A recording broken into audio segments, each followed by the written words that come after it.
Welcome, ladies and gentlemen, to week 2 of the PUBG Continental Series 1 here for the APAC region. We've got 10 more games still to be played. Welcome, Jordan, as we sort of will dissect, of course, where everything is at halfway through. It's mainly Q-Confirmer leading the entire pack right now. Yeah, it certainly seems that way. I mean, I guess there's no real question mark about that. And actually, what's really funny about that, Xenox, if you've been sort of keeping up with the Twitter sphere and all what's going on, obviously people are voting on who they think's going to win in each respective PCS region. And as I understand, Q-Confirm was the team that got the highest increase in votes from week 1 to week 2.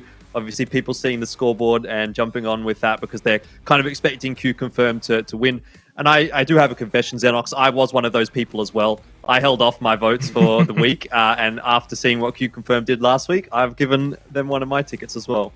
Yeah, look, I voted for Q-Confirm as well with my pick'ems. I also voted for Shoot to Kill from North America, who probably in a very similar fashion leading the North American region very, very well so far after the first week. And they have a lot of similarities. It's about a 30-something point gap from first to second, for instance. Whereas Europe and Asia, for instance, as we just sort of touch on the subject for a short amount of time, they're a lot closer from what I've seen. So a little bit harder to sort of, I guess, use your pick'em over in those regions. Of course, I don't you think can use that's it too in any much of a region. surprise, though, right? Like, you'd expect a region that is generally producing the best competition to have a higher level of competition, and as a result, the level is probably going to be a little bit closer together, which is always great to see. Yeah, obviously the APAC region, though, has so far, after 10 games over last week, given us a lot to think about, a lot to digest. It's been mostly Q-Confirm. Jordan, as we spoke about, 117 points. They lead the way in first place. But there is the peloton behind them, Cerberus Esports, Golden Cat, and Burry Ram. Yeah, certainly. I mean, Q-Confirm are chugging along at a fantastic pace right now, and I'll say exactly what I did after day 1 going into day 2, in that I don't think that they can keep this pace up, realistically speaking. Sitting at 11.7 average points per game, Xenox, nearly 12 points a game is pretty unreasonable numbers. That would be them sitting at above 200 points at the end of this competition, which, generally speaking, out of 20 games, you don't tend to see too many teams getting to 200 points. So, look, Q-Confirm are well on their way to doing that, and so far, so good. But to keep those numbers up is going to be an astronomical feat. If they're able to do that, they're going to far and away be the winners of this competition. If not, maybe it leaves the door open for someone like Cerberus, Golden Cat, or Ram, maybe even Mo'ogi, but I think that's where things are starting to slip away a little bit too much. For me right now, it's probably a 4-horse race from those top 4 teams, and beyond that, everyone else is just playing for the placements, playing for that bit of extra cash, that next tier that they can get themselves into, per se. Yeah, Mo'ogi Esports picked up 17 points in the final game of week 1, which got them up into the top 5. You mentioned, though, that you think only the top 4 have got a reasonable chance for first place. I tend to agree with you there. Would you, though, then say from even down to 16th position Eagle Sentinel Shooter, 5th place is up for grabs for everyone? Yeah, it certainly seems that way, doesn't it? You know, you've got one team sponging up a lot of the points at the top of the scoreboard, obviously that being Q-Confirm, and then there's quite a significant drop-off. So it tends to mean that the rest of the competition does come a little bit closer together.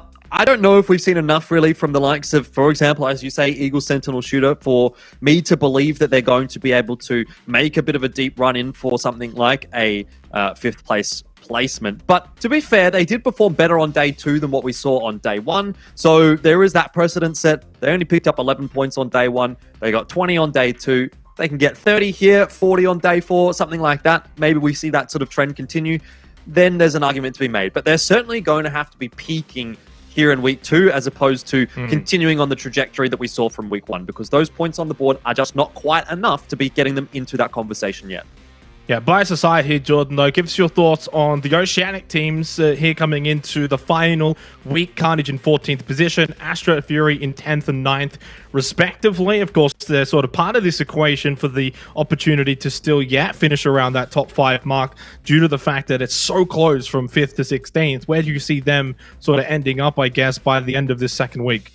I can't believe you've done me like this, to be honest, Xenox, but I think for Carnage, it's very much a similar situation as what we saw for Eagle Sentinel Shooter. They started off pretty weak. They didn't have a great day 1, but day 2 was much better for them. You know, they had 26 points on the board for day 2, only 8 for day 1, so you can see that improvement from day 1 to 2 for Carnage. again, I'm going to be looking for that same level of improvement going into this week as well, or at least maintaining what they were able to put on the board on day 2. For Fury and for Astra, again, Fury, they had a good day 1, had a bit of a rougher day 2, so the consistency isn't quite there from them, but we did see a pretty solid performance from them during the Charity Showdown, so they might be able to put something on here in day 3. If they can't do it in day 3, and I'm going to say the same for Astra, I don't think we're going to see too much from them in terms of catching up on day 4. I think it has to start here. It has to start today for them this week if they're going to be able to make a deep run. At the very least for Astra, what I will say is that they've been consistent. They got 24 points day 1, 23 points day 2. So, look, it's not like they're getting worse. Sure, they're not putting more points on the board, but hey, there's an opportunity for that today and on Saturday as well. Yeah, 100%. Now, for Q Confirm, I don't want to sort of, I guess, go too early here and say they've got that top spot locked up. I know we've mentioned the teams below them, Cerberus, Golden Cat, Buriram. Who knows? Maybe there's still an outsider who just has a extraordinary day today. If that were to happen, Q Confirm, they're not done yet, Jordan. We spoke a little bit off air about potentially what they would need to be at, maybe by the end of tonight, at the very least, with 5 games then remaining going into the final night. And I sort of thought if they can get to around a 50-point lead going into that final night, that's probably about it. Anything below that, and it's still maybe the race is on going into the final night on Saturday. Would you agree with that sentiment?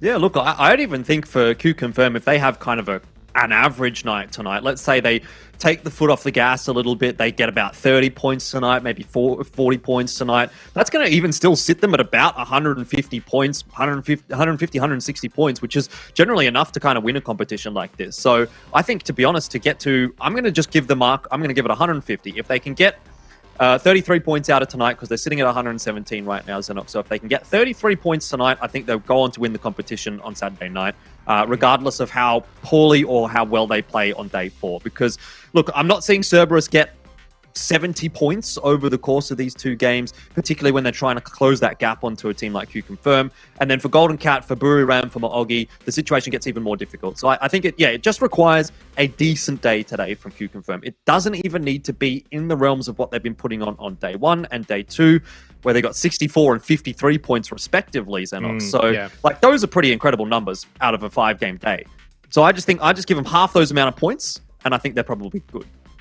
What about the playstyle of this region, as we sort of just have a bit of a delay here before we get into game number 1 very shortly? But something that we've seen that has been played differently in the APAC region from Charity Showdown here now over to PCS1 APAC is the chaotic nature of this region has just subsided slightly. Charity Showdown, we were seeing breaches like phase 1, phase 2, phase 3. Not even being dramatic, that actually happened. Like, those sort of plays were happening. But here for PCS1, it has subsided a bit.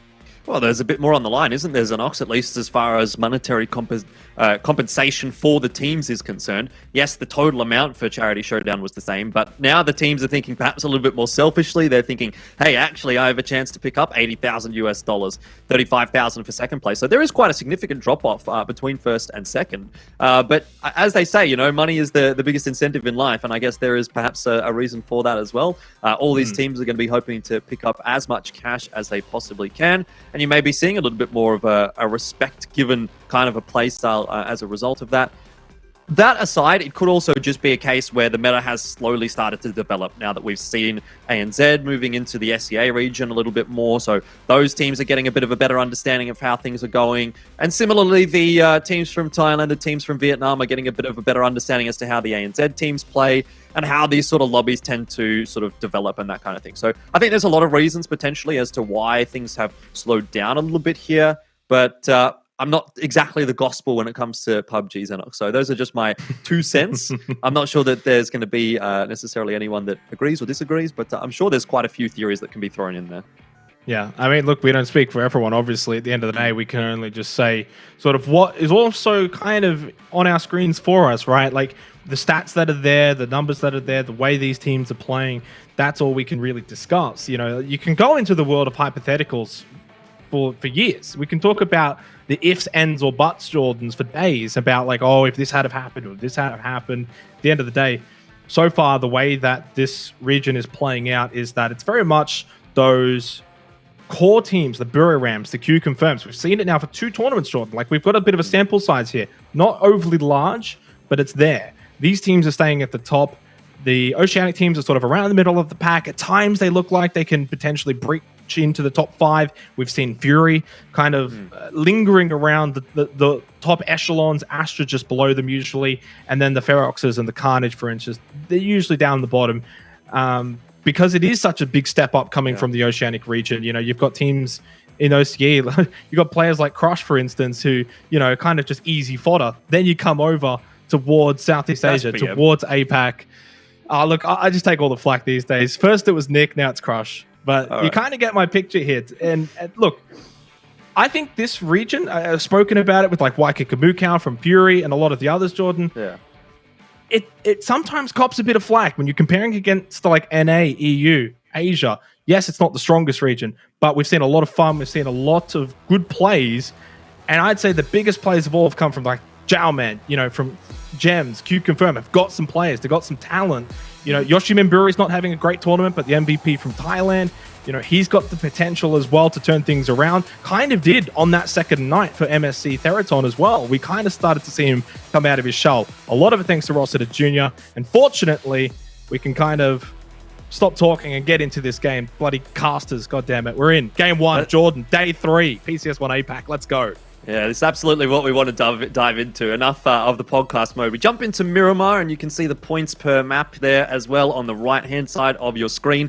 And this is something that we're always going to be really interested in talking about, Xenox, because now we shift over to the Miramar week. It's predominantly going to be Miramar. 60% of the games are going to be on this map. And the teams that are going to be cheering about that are Bahumat Gaming. Well, it's really just Bahumat Gaming, quite frankly. Fury arguably have performed a little bit better on Miramar, same for Divine, but their point split isn't quite as significant. But Bahumat Gaming have gotten 80% of their kill points and 100% of their placement points on this map. So they're definitely going to be eager to see how things go. And what's really interesting about them as well, Xenox, is that they are kind of within the discussion, right? They're in 12th place, so they're not doing terribly. And they're able to potentially push themselves up into a pretty decent placement, maybe within the top 8, off of the back of this week.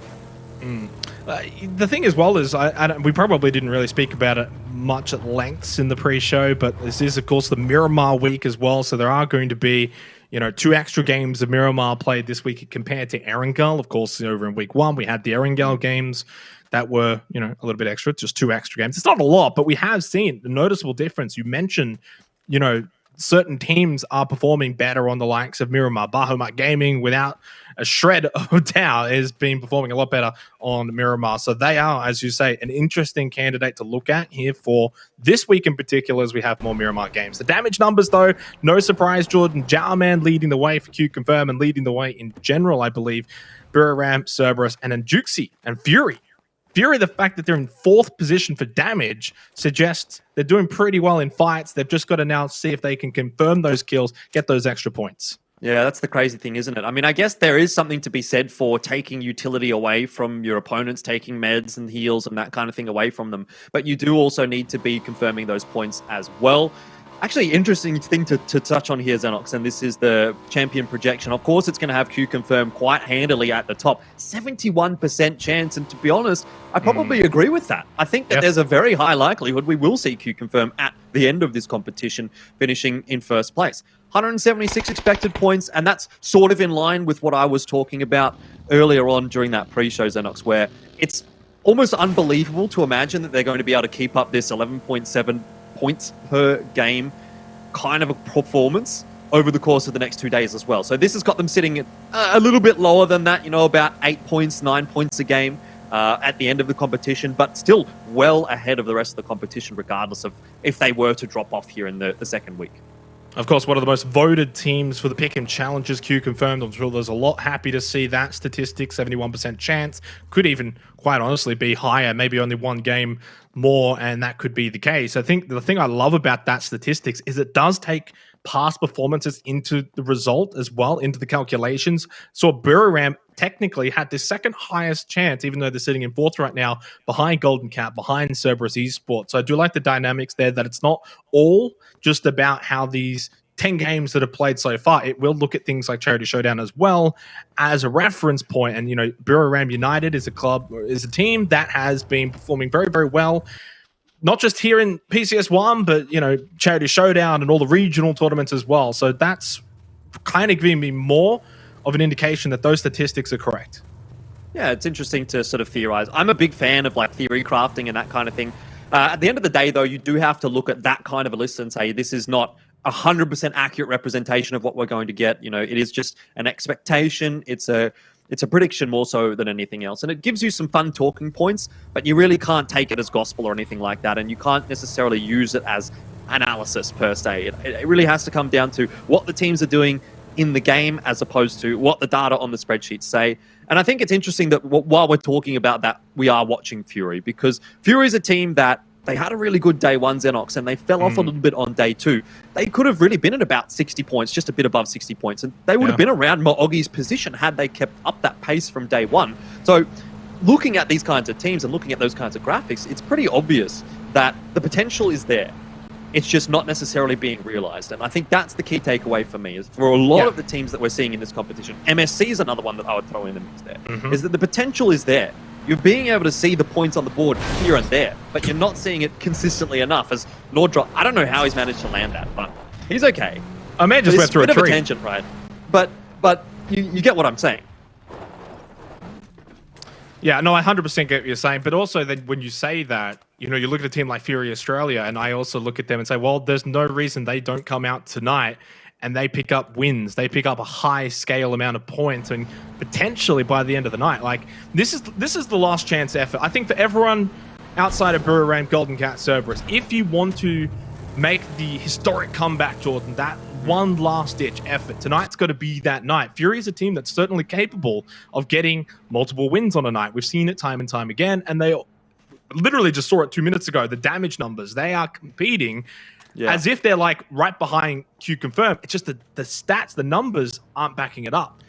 Well, it means they're putting a lot of damage down, but they're not necessarily being able to convert it into kill points and placement points. So yes, it's a benefit, but it's not always going to be getting the points on the board. This might be a good start for Golden Cat, as Maximus has spotted out an opponent. Ghoul will drop. Tinoi helping out there as well. So Cerberus, not the way that they want to be starting today. They're in second place, Xenox. They really need to have a good day here to deep in the conversation in chasing Q Confirm, and it's already gone horribly wrong. Fortunately, though, if you are seeing in second place like Cerberus is, you can afford to have a few slip-ups. At the end of the day, first isn't always everything. Not only that, but for them, of course, the margin from Q Confirm, not as large. Long way to go, of course. We've seen crazy things. Sometimes a three-man lineup is still more than enough to get the job done. I will notice as well, Jordan, that Smell is in for Haisaki today.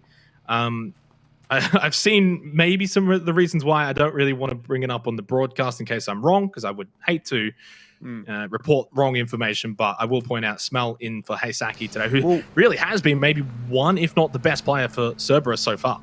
Yeah, I was going to say, actually, I'm pretty sure just going back and looking at that graphic that Haisaki was the highest damage dealer for Cerberus. In fact, yeah, I'm taking a look back and he's got 36% of their damage. And it's like, when you consider that it should be sitting around 25% for all of the players if you're putting in the amount of damage that, you know, should be expected of you. 4 players, you should be hitting a quarter of the damage per person of your team. He's overperforming, right, in terms of the damage output. So to lose him is potentially a bit of a scary prospect.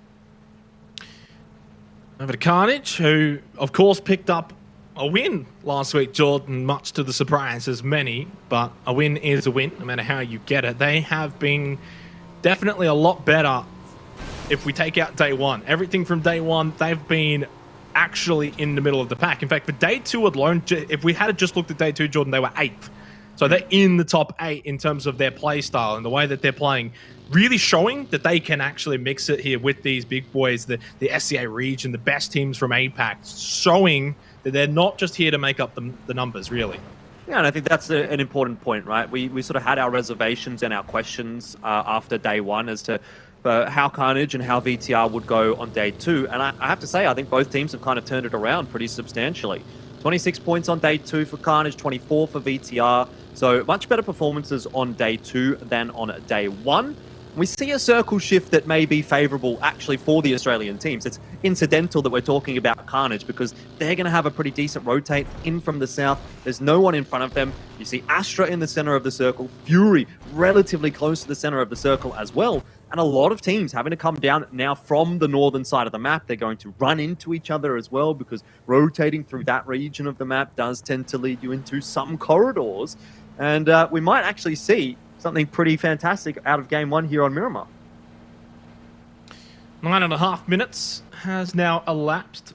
A reminder as well for everyone watching that on Twitch, you can have a look at the map, PCS_map at all times if you want to just keep an eye on that. Currently just to the east of Al Pozo, as we're watching Cerberus rotating into Al Pozo, in fact. But a lot of teams already quite situated for this sort of circle, Jordan. I don't think we're going to see too many rotations outside of the circle. In fact, I don't think we're going to see too much here for Phase 2. Phase 3 onwards, when things may just pick up quite a bit. Golden Cat, Tanoi, of course, picked that early kill onto Cerberus. They've been a team that has pretty much picked up where they left off for Charity Showdown, around that top 5. Not really threatening for first place, Jordan, but still around top 5, and a really solid team as a whole. Golden Cat definitely having started the day off the way they would have wanted to, already a point on the board, and putting a bit of pressure into DIC now as well. I'm not going to go so far as to say that I think they can take first here, because I think it is a bit of a ludicrous assumption that anyone would overtake Q-Confirm right now. Maybe in 3 games' time, if Q-Confirm have gotten 0 points on the board today, then I'll start singing a different song.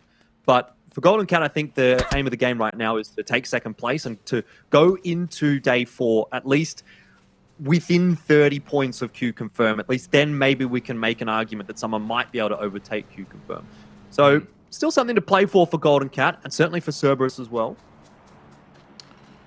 Not just them, but of course, I think if you're every single team in this lobby should still be aiming at least a minimum for second. Like, I don't know how much you could really say if you say the bottom 3 who are still in the 30s, Carnage, Victim Rise, Eagle, Sentinel, Shooter, whether or not they can achieve that 50-point gap to Cerberus. But the minds of the players and the teams, Jordan, should always be, we've got to get what we can potentially get. What's the best result? And obviously, first place out of reach for many. We saw that with the champions predictions earlier. A lot are already on 0%, but there's still a lot of second place, third place, top 5 should still be the target. Pretty much everyone in this lobby. Turtle, nice spray, lands a lot onto Alonix. Yanku to off is able to land a couple back, just force him back inside the building. And well, it's taken about 12 minutes, but we've kind of got our first few shots ringing out around Miramar. 35 seconds until phase 3s. Divine and MSC Terraton close by. Well, these are the teams up to the northern side of the map, which is quite congested. And I was expecting to see a few early engagements for those teams rotating down south. And it's not too big of a surprise for Divine and MSC to be running into each other. They're looking to take control of this compound, both teams. And to be honest, it might not actually be a bad compound to be in, but it's not going to be too nice if you're losing players here and there. And Yoshi Minburi will continue to struggle for MSC. Who have lost a player early on in the piece. Divine, they're certainly within the mix, so seeing some early points on the board for them is not a bad shout at all here in... Hello, Astra. Jordan? That's a feed if I've ever seen one. Fury as well. This is an oceanic circle coming from down under. For sure, for sure. And it's exactly, again, what I sort of said and alluded to when we saw that first circle. All 3 of the Oceanic teams were able to get into a center position, were able to get into a solid position before anyone else. And they're not having that many teams rotate into them either. Maybe the exception being Fury with Victim Rise and Gearbox here, who, to be fair, are probably going to finish each other off, or at least lower the numbers a little bit before Fury has to get involved into this engagement. They may need to be a little bit aware of Carnage, but certainly a lot going on toward the northern side, towards the western side of the map, not quite as much towards the southeast. So I think for Fury and for Astra, this is the potential chance for them to get back into the winner's circle. MSC Terraton, who haven't really had the impact from their star player. I, at least for me, have felt Yanku and Rossided have kind of stepped up in Yoshi Mimburi's place this tournament so far. Gearbox on the move with J-End, as they're close by to Victim Rise, 2 of the teams inside of the bottom 4 looking to escape it. They've lost Y8 already, though, has Gearbox to Victim Rise's Chibarit, who are off the bottom of the standings only momentarily for now, here at the back end of Fury's compound. They're going to push in, but you mentioned before that Fury probably don't have to get into the fights for a while, and you're probably right. Victim Rise are going to skirmish with Gearbox, but then whoever wins this, which is at this current moment shaping up to be Victim Rise, will then have to push into the compound of Fury. Yeah, nice shots from Chibirit as he'll Get rid of Chin, an extra point on the board there for Victim Rise. Up into 14th place, incidentally enough, so they're making some moves on the standings early on in the piece. There is an opportunity for Victim Rise to sort of just go straight in toward the center for it. But we do have to wait and see where this next circle does end up moving before we are going to get anything too substantial. Sight lines, you've got, obviously power grid still in play, gas station for Astra.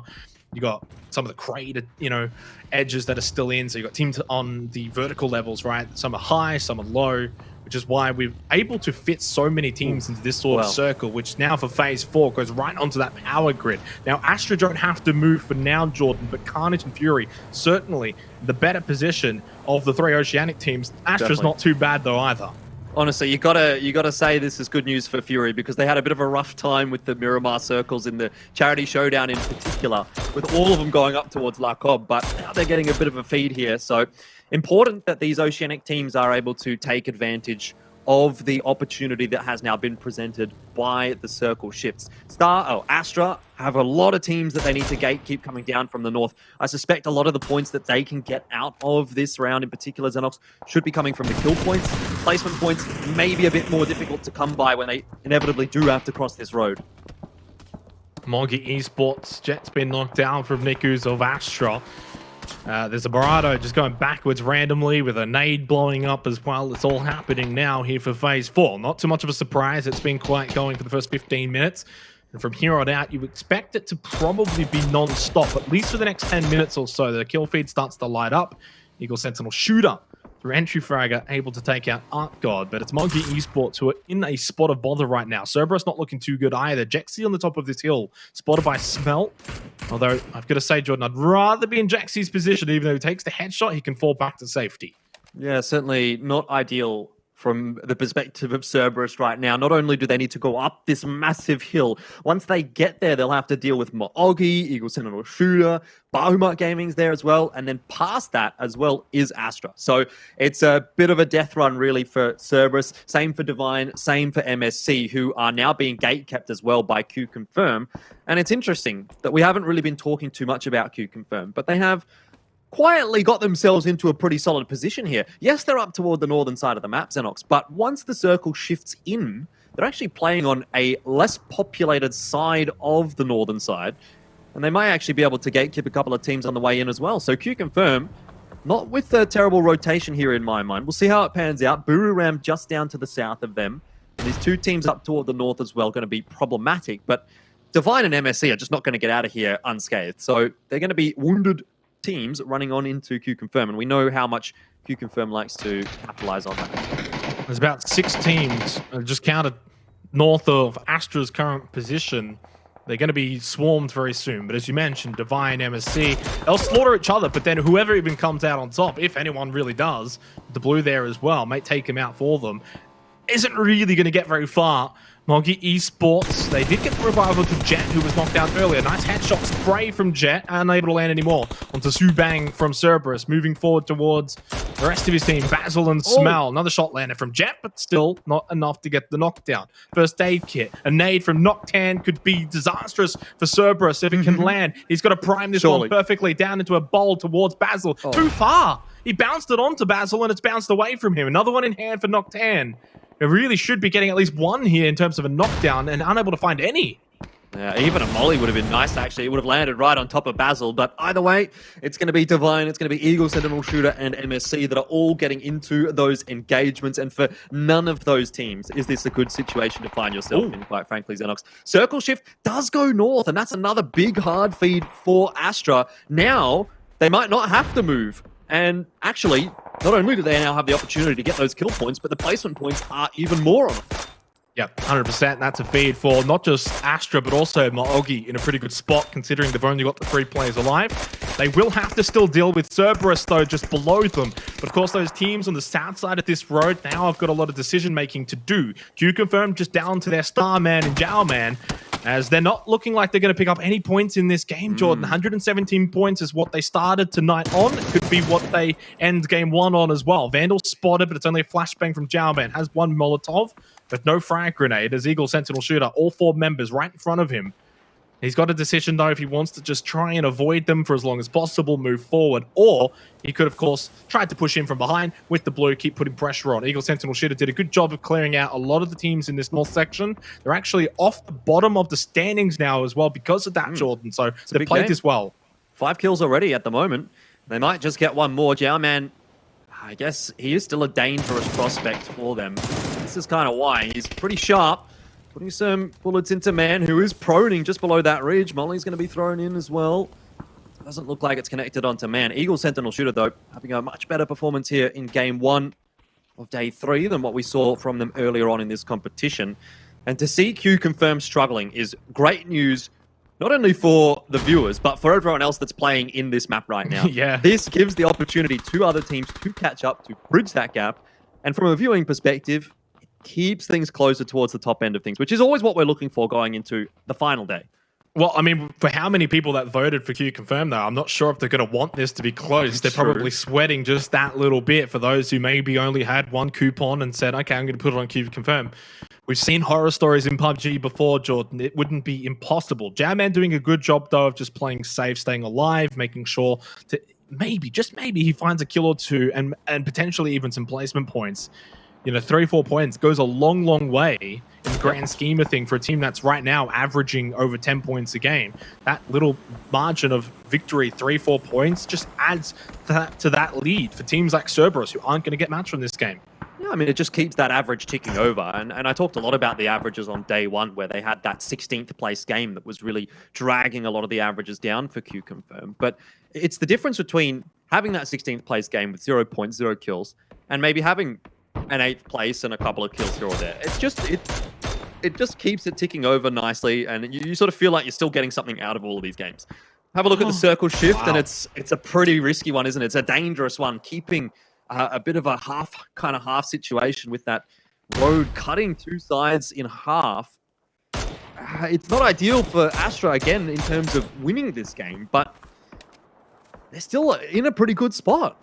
No, but this is a very chaotic sort of circle, right? It doesn't really favor anyone. Golden Cat have got best position, but because they're being pushed on from DIC, they're going to have other teams that are going to want to try and take their position. All of a sudden, they're just kind of like sitting ducks here. They almost didn't want the feed, and they've got it regardless. Anquan taken down to half health as DIC just kind of fall back. Golden Cat firing back. They did lose to Noi, so they've still got 3 alive, all at full health. Clown 3 pushing away as well for DIC Gaming, but they're very close by. They're making this very uncomfortable for Golden Cat. They're not the only ones who are probably uncomfortable right now. A lot of teams up north, south, of course, all going to have to get involved in fights. Cerberus finally eliminated. There's Astra finding themselves on the kill feed as well. The Oceanic team, Fury, Carnage down to south east, Jordan, wouldn't be surprised if they sort of just gobble on each other. Jiaoman could be a huge problem for Eagle, but has been spotted by Legacy, so he's helped those boys out just a little bit, whether he knows it or not. Day trade in the engagement here with Golden Cat. And like you mentioned, Golden Cat would not have won this feed because it's pushing teams in their direction. And they're actually down on the low ground. So DIC and Day trade, as long as they don't run into each other, as long as they don't fight each other, will actually just be able to bully Golden Cat out of this position. They throw him from Flash, 74-1. DIC kind of started the engagement on Golden Cat, but Day Trades made their way over to this position as well. Molotov thrown now to the front of the shack to try and just deny positioning all around it. Over to Eagle Sentinel Shooter, who the bottom of standings has just performed exceptionally well here for the first match of the night, pushing in on breaching Astra. Zoid knocked down. Niku's still up along with Extreme, and they get the wipe. They stop the push from Eagle Sentinel Shooter, who have amassed a ridiculous amount of kills this game. Buram taken out. 9 teams remain. The top 3 are all eliminated here for match 1. Flash just staying inside of the shack for as long as he can. As soon as he jumps out, Maximus lands a few tags. Monodica's knocked down as well. Anquan, last one standing for DIC. Rodin's just found a triple kill, or at least no, he found 2 inside the other as Fury ended up taking out Carnage. Yeah, they were always going to run into each other, weren't they? For Fury, they get over the line there, I think losing only 1 player. Going to get 2 reses here. Tonke with a long spray down will deal with Anquan, and that's DIC out in 8th. So we're now into the placement points, and what you will notice again is that circle is going to be shifting fairly shortly. Zoidmate on the move, and you like to see this early on from Astra. They need to get someone across the road because it's very likely going to go down to the south. They've recognized that, and now this gives them the opportunity to rotate into a bit more of a safer position. Circle shift goes more or less right on top of Zoidmate, about on top of him as it could have. So Good moves being made by Astra so far in this game. They'll have to deal with VTR, who is relatively close by, but they could get a hand actually from Fury if they decide to end up rotating further north. We speak about sort of last chances. If you want to compete for first, if that's really what's on your mind, this is the time to do it. Of course, Q confirmed picked up no points this game. Veronica down to 3 health. Of course, 3 alive, though, still for day trade. Only the 2 kills. And of course, they're going to have to move into this next circle. The blue moving in 10 seconds time. Phase 7 is upon us. And around Astra's position, when I look at the map, of course, they've got Victim Rise over there as well. And as I mentioned, that Zoid has been eliminated by Chibaret. That was one thing that I was always in the back of my mind thinking they've got to be careful of. You're almost sort of pushing in front of a team that's pushing into your position. Logi Esports 4 kills. Inside, nice spray from a distance. Veronica spotted and knocked as well by Ronan. Fury just currently smashing through everyone here on Miramar. They've got a lot of teams around them, Jordan, though. Look at that mini-map.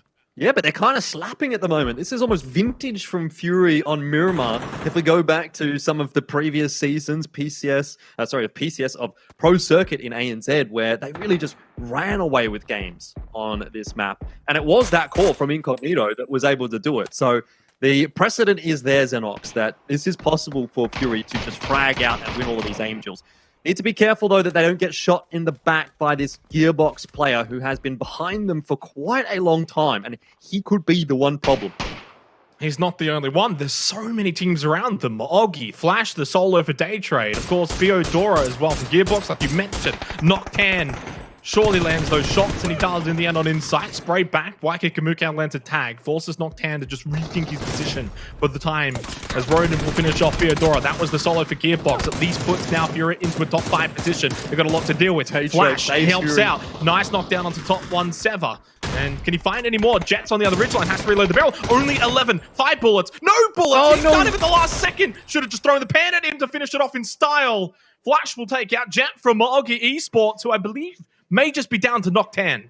Well, it's down to Waike Kamukau for Fury, Noctan for Maogi, Flash for Day Trade, and the 2 quote-unquote powerhouses in this game right now are Astra with 2 players alive and Victim Rise with 3. Now, Victim Rise have certainly turned their competition around here as well. They were sitting toward the bottom of the standings, and they still are, to be fair, in 13th place. But look at how far they could jump up with a win here, Xenox.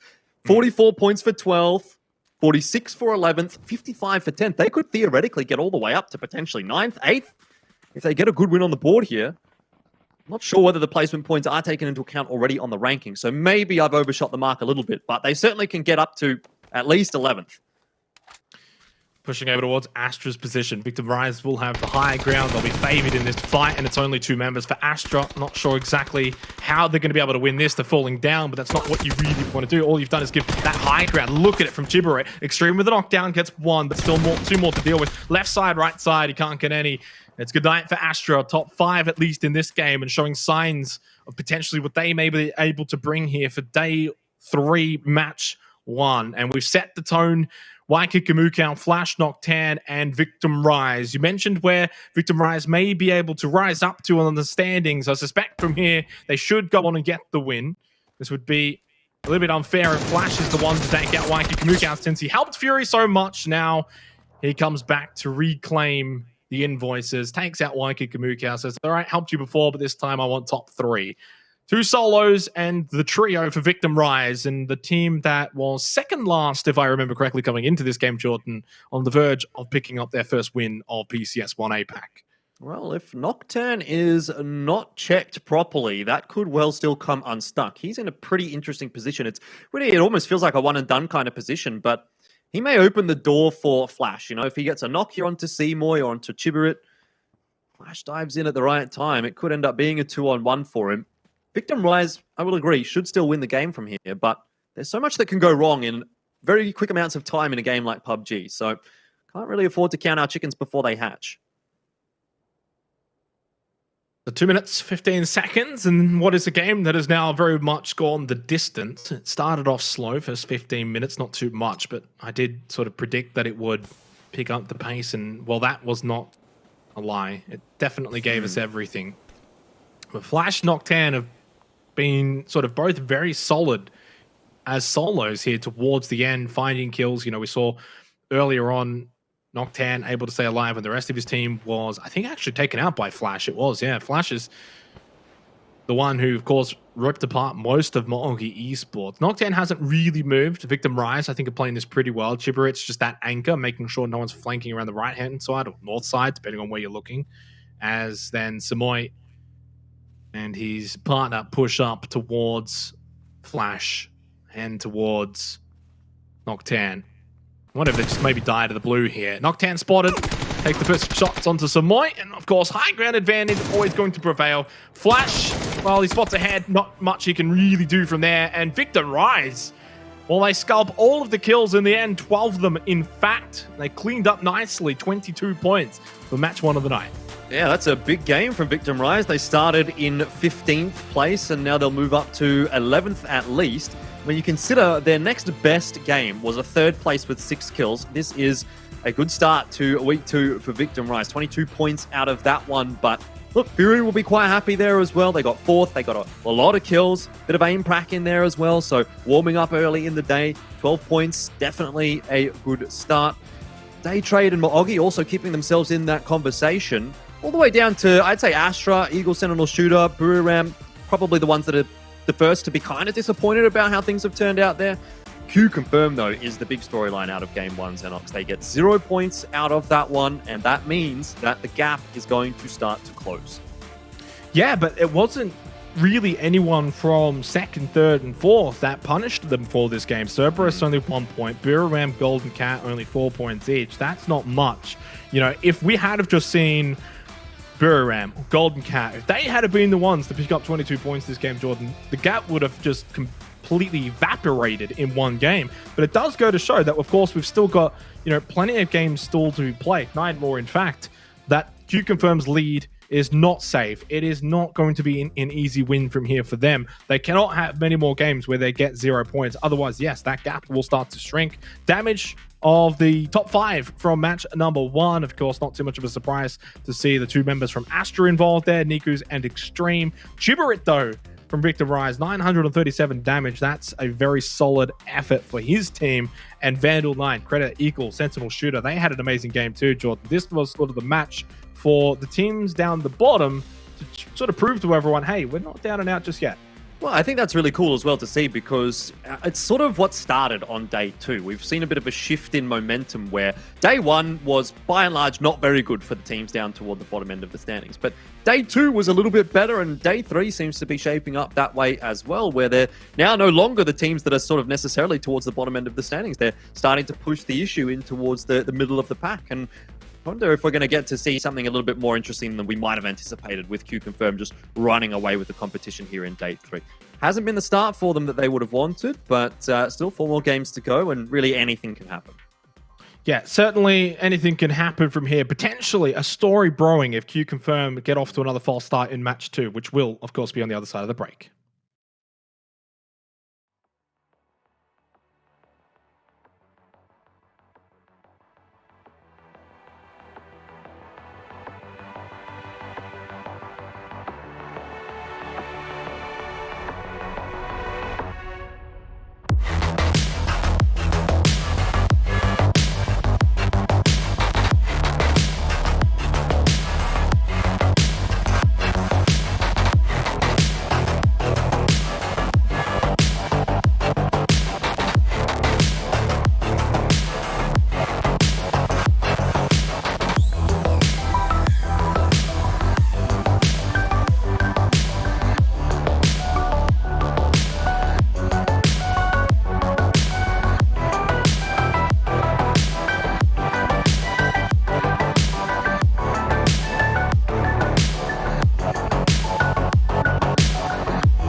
One game in the book so far. Victim Rise making their rise up the standings. Q confirmed, no Jordan, of course, our standing leaders coming into tonight, firing a bit of a blank in match 1 on Miramar.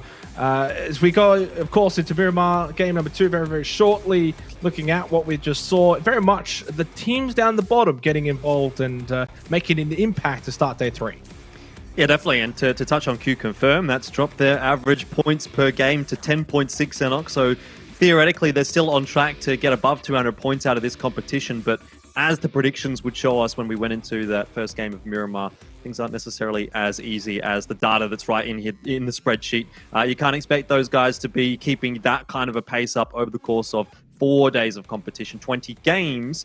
But it's not necessarily the case that Q-Confirm do need to do that. Yes, they've had a stumble. They've fallen over the first hurdle of tonight, Xenox, but if they can clear the rest relatively comfortably, get some points out of the next 4 games, I think Q-Confirm will still be pretty happy with how things are proceeding. It's going to be a question of whether or not we see them falter more than once tonight. And if they do, that's where teams are going to start to catch up. For now, they were given a bit of breathing room, given the fact that Cerberus didn't do too much in that first game. Golden Cat didn't get too much. So those teams that are really quite close on their tail aren't able to sort of close that distance too much. But, you know, given enough opportunities, I'm sure these kinds of teams will be able to rise up a little bit, and Q-Confirm might have a little bit more than they bargained for. Yeah. Still a long way to go, but I guess we can say that about Q-Confirm, right? It's not over till it's over. And after seeing that game, it's now their second game where they finished with 0 points. Maybe actually 3, but definitely 2 now. They haven't had too many games, basically, where they've had a bit of a blip. They're games generally that they've been playing, though, where they've been performing well and getting a high amount of points, technically is higher than the average of 10.6, right? Because now, especially with that 0, they already had a 0 before that as well. So there's been a couple of games where they actually haven't gotten much. It's not as if they're actually averaging 10 points a game. They're more like averaging probably like 13, 14 points a game as we get our phase 1 circle here for game number 2. And for those maybe not aware, of course, tonight's schedule for the maps will be 3 games of Miramar, 2 games of Erangel. So we're starting with Miramar first. We will then end the night on Erangel. It is the Miramar week here for PCS1 APAC. Victim Rise as we watch them sort of parachute down, picking up a win. And what was actually the third best or the third highest kill win performance, Jordan, I saw on your lovely spreadsheets that you always create. There was the 17 kill win, and there was 2 13 kill wins, and then taking in third spot, Victim Rise with the 12 kill win. Yeah, they've done pretty well in that particular game, but it's always going to be a question of consistency for the teams down toward the bottom of the scoreboard. Looking at the damage ranking, interestingly, Xenox, it is quite cool to look at this because you get to see all the way down to 16. So normally we only get to see the top 5. You see a couple of Maogi players in there, Golden Cat certainly, and of course all the Fury guys in as well. So it's sort of in line with what we've been seeing from the matches so far in the competition. But yeah, I think to touch back on the point there for VTR, it's really a case of sort of going back to back, or not necessarily. You don't have to necessarily go back to back and win those sort of games, but you do need to go back to back in terms of putting some good points on the board. Yeah, thanks for your always ever insightful opinion, Mr. Lettuce Man. Thank you. I do appreciate that from all of the folks in the Twitch chat that are asking me why there's the length of my head or why I look like a lettuce. I mean, look, I can't do anything about it. It is what it is. It is what it is. What about Astra, though, as we look at Extreme right now, a vertical sensibility of 1. I don't know what that is. I'm assuming vertical sensitivity. He could be sensible with his vertical sensitivity, but Astra have been pretty good tonight as well, starting things off in match 1 alongside Fury, Carnage, the Oceanic teams getting a pretty good circle in game 1 as well. But, 8, 6 kills respectively between those two, Fury and Astra. Being able to at least sort of make as much as they could from a circle like that, getting the points that they did. Fury, in fact, finished second in points gained in total from that last game. Astra was like 4th or 5th. It gives them hope, I think, going in for the rest of the night, then also Saturday, but also the future. The more good games you have against these very strong Southeast Asian teams, the better. It just builds that confidence base. You can build some momentum moving forward. And really, these are the sort of games and signs that these teams need.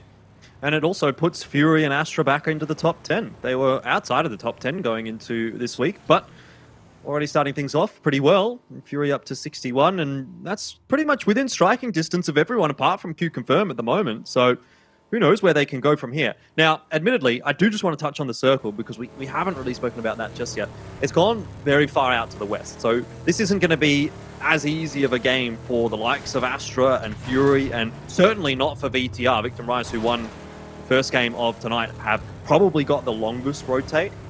Obviously, looting all the way up to the northeastern side of the map, so they've got a long way to go. This is the kind of circle that does tend to show a little bit more conflict early on in the piece. You got the Death Valley in there as well, which is what Golden Cat, Day Trader currently sort of on opposite sides of. That was never going to go well for Vandal. Entry Fragger able to get away. One of them was going to go down. It was probably fortunate it was the guy on the back of the motorcycle. Entry Fragger may still yet not make it much further either, taking a few shots. He drives around the Monte Nuevo fields, and Entry Fragger and Eagle Sentinel Shooter had a very good game one, Jordan. They were sort of just cleaning up on the north side of the circle that we had for match one, and it was Vandal early, who's their top damage fragger as well for the team, so not ideal. But what I love seeing the most out of this APAC region is that standings. You look at like the bottom four, bottom five teams, and they're also close to the 4-5 teams just above them. It's extraordinarily close from like Divine to Carnage, only 20 points. Yeah, I mean, that is generally what you tend to get when there is one team that's sort of pulling pretty far ahead, because it means they're sort of sponging up a lot of the points. We saw similar when, for example, Atletico in Season 2 of Pro Circuit here in ANZ were able to get something like, I think it was 600 points or 550 points or something out of a season. The rest of the competition was extremely close, but they were just so far ahead of everyone else that they were sort of grabbing all the points that other teams were trying to get to catch up with each other. So I wouldn't say Q Confirm is necessarily in that position right now. Like, they're not that far ahead, but they are picking up, I would argue, more points than you would normally see from a first place team at this point of a competition. 11 games in, still getting more than 10 points a game is a very respectable total.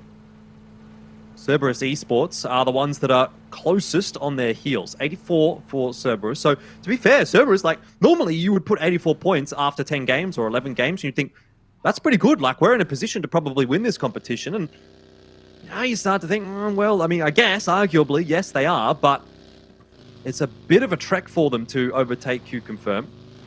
Here's Carnage on the rotate in. Monty and Bryn. They have a rough rotate as well. They sort of were a team that has been traditionally looting towards Impala on Miramar, and they were dropping in that direction early on, Xenox, but after seeing the circle, they didn't necessarily commit to it. Now they're driving very far down to the south. Jexy will just fire a few shots here onto Maogi as they try to go rotating past. No problems just yet for Maogi, though. Yeah, Carnage not the only one. Gearbox, Cerberus all coming in very late. Victim Rise up north coming in very late as well. And probably not the circle you want to be coming in late to either, because of that Death Valley. If it does become a vocal point, playing around that is just horrific. Trying to push up that sort of... It's like a hill, I guess, both sides. Chumacera as well, which currently Fury Australia occupy the south side of Chumacera.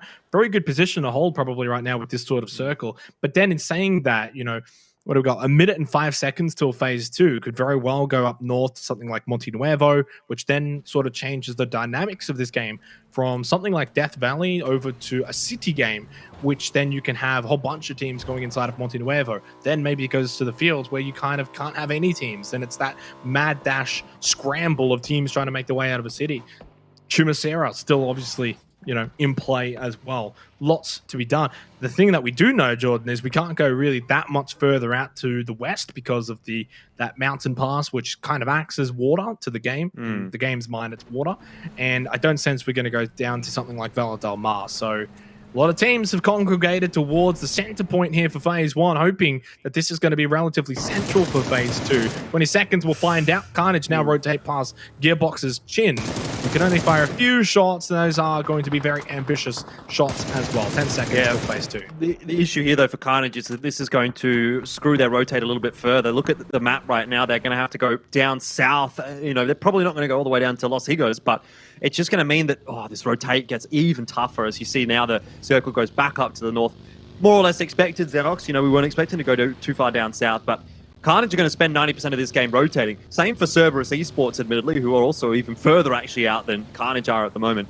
But this is just one of those games when you loot on the other side of the map and the circle's gone all the way out to the west. It's just a case of, well, what can we really do about this? Hopefully we're going to be able to forge a way into this one, but I don't know that it's so much now down to Carnage as where the rest of the team set themselves up. If there's a path in that Carnage can potentially find and Cerberus can potentially find, then maybe there's something to say about it. But Gearbox certainly are trying to make their life difficult. They are not giving this one up for free.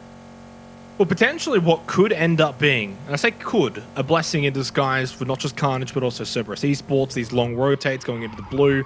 By the time they actually make it to the Phase 2 circle, we may very well then have the Phase 3 circle pop, which if it then goes onto Monte Nuevo, like really hard feeding that city, then they've got themselves an out. They can then just send it straight for the city. They'll already be in their vehicles, so they can go straight in. They could probably not be the first team in, but they could get in there pretty early on and cement themselves a position inside of Monte Nuevo. Of course, still have to see whether or not that happens, but there's not too much else. I mean, La Drillia is still in the mountain around La Drill as well. Sort of the El Pozo fields up north. Again, don't expect it to really go much further out to the west as we see Gakon top on Seva. That's one way to jump out if you pick up Chuck, as Gakon says hello with a little bump. Always the funny moments. But it's been about 11 minutes so far, and we've only had the one death so far. That was Eagle Sentinel Shooter. So it's been quite going here as we still head into Phase 2.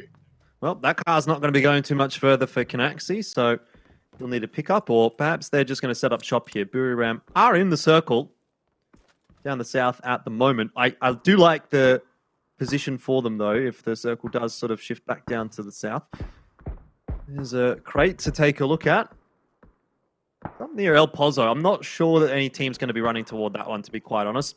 Bahamut Gaming have bigger fish to fry right now because they're being forced into an engagement with DIC. I dare say that one will be left unlooted. Can I just say, Jordan, as well, looking at the map, which again, for those who haven't got the map up on their maybe second monitor, PCS_map on Twitch, go and have that up. But Fury Australia, if they get fed for Phase 3, then Phase 4, they're not going to have too many teams coming in from behind them. Could be a very good feed. They got a good spread around the west side of Chumacera. Of course, there's a lot of ifs, ands, or buts and hypotheticals, and really could sort of still feed anyone going into Phase 3. But if it does go their way, the fact is they're not going to have any teams coming in from behind them. Whereas if it does go center, you're going to have teams, of course, coming in from all directions towards that Monte Nuevo region, which, if it does go center, we'd be feeding the likes of Astra, Golden Cat, Divine Esports as well. If it goes north, though, the same thing can be said for the likes of Bahamut Gaming, DIC, Victim Rise as well, potentially, who are, of course, looking for back-to-back wins here. I've just been watching the map while you've been having a bit of a chat, Xenox, and I did notice Gems has pushed forward for Q Confirm. Now, he's got himself into a bit of a better position. You can see just coming into that compound now on your screen on the minimap. See where this circle shift does go, but it's already a bit of a better rotate in for Q Confirm as a result of Gems' position. But that's about as hard shift of a hard shift as you are going to get, Xenox. We saw a lot of those on day one. Things did calm down on day two, to be fair, but right up above Monte Nuevo, and I mean, Bahamut Gaming would not have been expecting the circle to go there, but they're cheering absolutely after seeing that. That is a nasty, nasty circle. Bahamut Gaming are probably going to be in those whites. I think are in that position. I could be wrong. Can't really... I think they've just got a bit of defilade to play with. I'm not sure that there's any buildings for them. Well, there might be.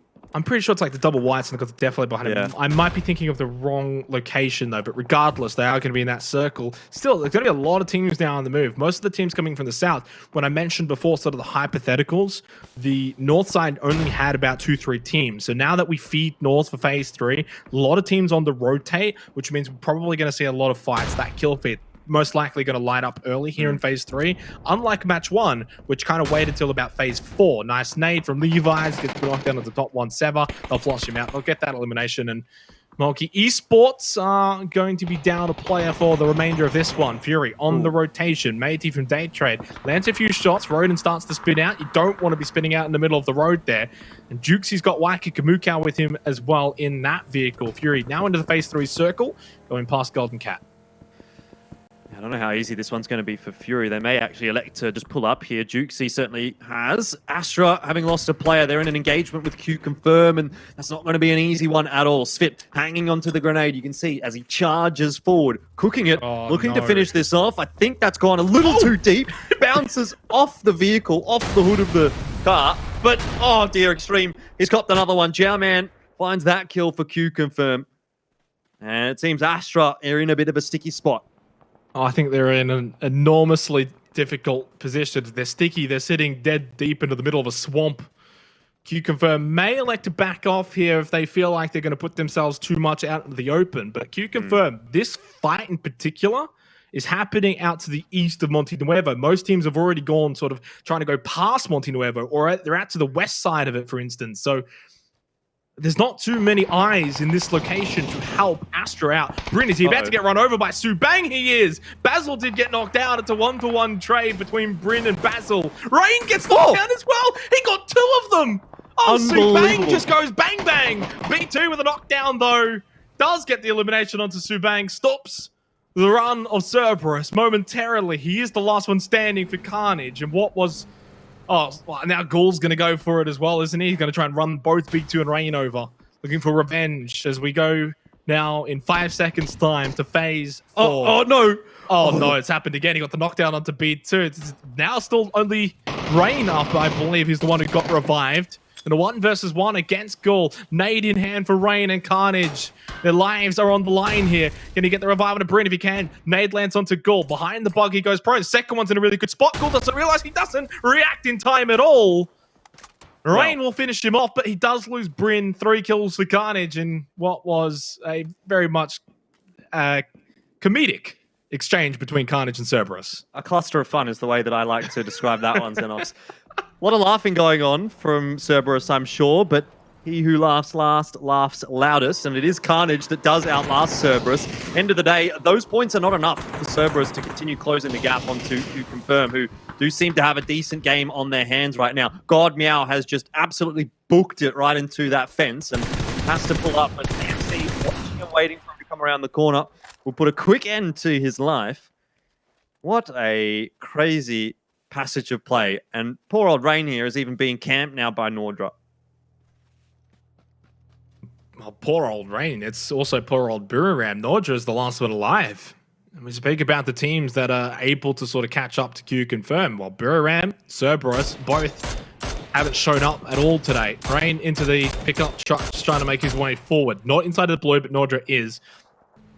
And from one you said poor old Rain, it's certainly going to be poor old Buriram. One thing I want to bring up, Jordan, there's still 3 players of Astra alive. At one point, it looked like they were about to be wiped out cold by Q Confirm. They only lost Extreme. Zoid had already sort of rotated to a different position, as Rain is about to rotate to the Afterlife in a second by MSC. But Astra's still with 3 up. Fury have made their way into Monte Nuevo, and a couple of teams like Bahamut, DIC, and even kind of Gearbox to a degree in the fields of Monte Nuevo, center of this Phase 4 circle. Oh, Rain, I don't know how you survive with that grenade. It's just grenade physics in this game.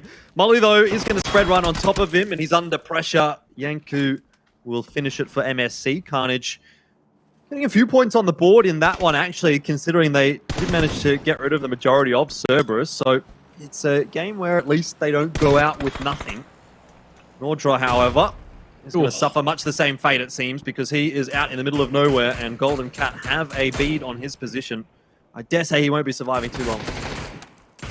No, it's a matter of sort of when, not if, for Nordra. It's now another game as well. The Buriram aren't going to get anything. As we just quickly transition to see Jet just get obliterated by Rossiter Jr., who continues to kind of lead the way for MSC Theraton. He's been the star man. If coming into this tournament, a lot of talk was around Yoshi Binburi in the MVP of the Thailand series. Rossiter had sort of taken that throne, at least in my eyes, for PCS1 APAC.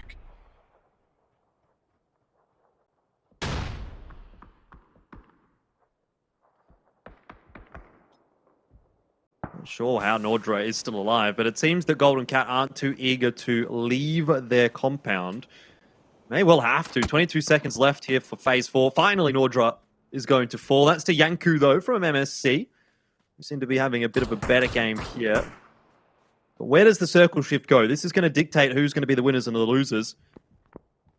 Could go right into the center, and then Gearbox will be happy. DIC will be happy. Bahamut won't be too disappointed either in that respect.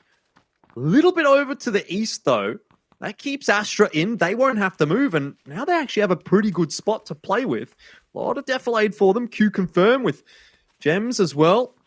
Locking down this 2-2 split alongside one of his teammates. Not looking like they're in too bad of a position, but all of the teams that sort of banked on Monte Nuevo have to start moving out. So this is where things do heat up a little bit again. It gets very difficult for those teams in Monty to make their way out of the city. Gen 4 is going to be taken out by Jaxi. Eagle Sentinel shooter looking to capitalize off their match 1 performance here in match 2 once again. But Day Trade, Golden Cat, Fury, Divine to a degree, kind of. As much as those other teams I mentioned.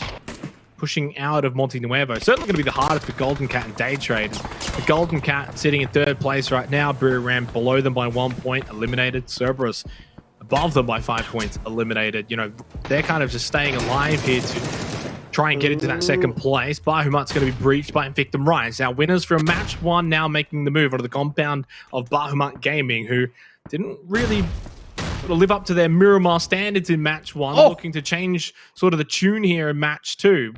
For some reason we head over to Golden Cat, but I guess they're on the move here as well. Trying to cross the road here in Monte Nuevo. Namc is gatekeeping them, nade in hand as he primes and throws it. It's the only one he's got. It's Waikika from Fury though with the knockdown onto 6-Ax. The nade will do the rest of the damage though onto Golden Cat. Divine Esports lighting up the 3rd place team. Very good stuff from Divine, and obviously Fury helping out there as well. Both teams gatekeeping Monte Nuevo. Day Trade also still has to come out, so it's not just going to be Golden Cat rather that we are seeing struggle to get across this road. Tinoy might be the last one that hasn't actually managed to make it into the circle here for Golden Cat, although Tonke isn't in a great position either. He's going to try and help out as much as possible with the utility, but I just can't see Tinoy getting out of here alive. There's no chance. That molly might actually end up being perfect. It's landed right on top of him. The man's on fire, running away, and runs into the smoke. And somehow Tonke gets a Molotov into Turtle's building. How is Tinoy still alive? I mean, a bit of help from Tonke, certainly, but incredible. Finds that little concrete barricade. He's able to go prone. Divine, for a moment in time, have lost sight of Tinoy and Tonke. Tinoy, though, does finally get knocked down. It's Venotica from Day Trade. As Tonke has got the rest of Divine right in front of him. Day Trade, speaking about them, Jordan, potentially breaching, or at the very least, they're about to gatekeep Fury Australia. Yeah, Ronan's managed to find a knock onto Venotica, though. And for Tonke, he does well to get one. Was always going to be traded, though, by Divine. And so they've finished off the majority of Golden Cat. Dumps Fury and Day Trade. So far, it's been a good day for Fury, but how much better can it get, or how much worse? That is the question. 2-for-1 trade so far. Puchos is in trouble. The Molotov's perfectly placed, forces him out. He's also still, I thought he was on fire, but he still had to move. Hiding behind this bike. Insight may not be aware of his position here, but they've got him surrounded, covered. Does get knocked down. Can he get the flush into Insight? No, he runs out of ammunition. Fortunately for Fury, Day Trade eliminated. Wiped out by Fury Australia. All 3 kills go the way of Waikika. No surprise there. But the job's not done, Jordan. No time for a respite. Jukesy is going to be knocked down immediately by Namc from behind. Flushed as well. With Insight knocked down, it's only Ronan and Waikika standing. They need to fire back, find a knockdown. It's 2 versus 2. Namc and Turtle. Can Fury turn this one away back into their favor with just 2 players standing? Well, that's great timing from Divine, but Fury still fragging at the moment. Waikika got himself another one. Headshots onto Namc. And there goes Turtle. Insight keeps it alive for Fury. They will lose another player. It's 2 players remaining for Fury, but there are still players on the board, and that's the important thing to know. Over to Astra from one OCE team to another. And again, similar to match 1, being pressured by Q confirm. We saw it happen earlier on where they got the elimination onto Extreme. Zoidmate finds a standing still player and he says, what is this? OCE screams. Can't believe he finds that here in APAC. You can't be standing still, especially on Miramar. Art God taken out. They were obviously being occupied by DIC, so he wasn't really aware that Astra would have that knowledge. There goes Fury Australia, though. They couldn't make it much further from that south side. They were always going to be proving to be difficult to make it into Gearbox's position, center of that Monte Nuevo circle. And that's sort of the double whites I was talking about earlier, Jordan, with the lip behind them. So I was correct. Astra needs to be quick. Gaming. As Linksy with the Molotovs. Yeah, and this is what I'm talking about, Xenox. Astra had the right idea. It's a good rotation from them, but Q Confirm are also one step ahead. 74L, one survives on 2 HP, but Astra, they needed to go over this ridge. They kind of needed to breach that compound because now they're stuck between a rock and a hard place, and the rock is there, and the hard place, of course, is Q Confirm. 15 seconds till phase 7. Q Confirm extending this lead that they've currently got over Cerberus, Golden Cat, Buriram. They had a falter in match 1, couldn't quite get over the hurdle, but now 3 kills, 4 players alive, placement points, and potentially a chicken dinner on offer if they can close this game out. Circle goes north, away from Gearbox, and sort of circle that is going to pay dividends for Q Confirm. And we've seen the amount of votes that they've got for the Pick'em Challenge, Jordan. There's going to be a lot of happy people with the way that this game has played out. But the fact is, there's just no one really competing against Q Confirm right now. Cerberus are very evidently missing their star man, Heisaki. Buriram have basically done nothing these first 2 games, and Golden Cat haven't been to their usual standard as well. Indeed. And they even had a crate dropping on top of them as well, Q Confirm. So really just can't get any better for them, it seems. They've got the high ground, they've got a circle that hasn't necessarily fed them, but they are in it. Gearbox starting to push forward and take control of the map as well, but there's not that much cover for them to play with. Q Confirm can really just play Overwatch for the moment. They don't have to take any risky peeks. Risk versus reward is certainly low risk, high reward for Q Confirm at the moment, as the Groza goes into Svit's hands as well. What is Astra going to do, though? They definitely don't want to be getting stuck on that ridge. I think they do need to end up breaching Bahamut or DIC. And in fact, they are going. Linksy and Nikus have gotten into Mr. Chan's building. So that's step 1 completed, but they haven't cleared the top floor yet. I love that there's just a crate that just drops down just outside of the double whites.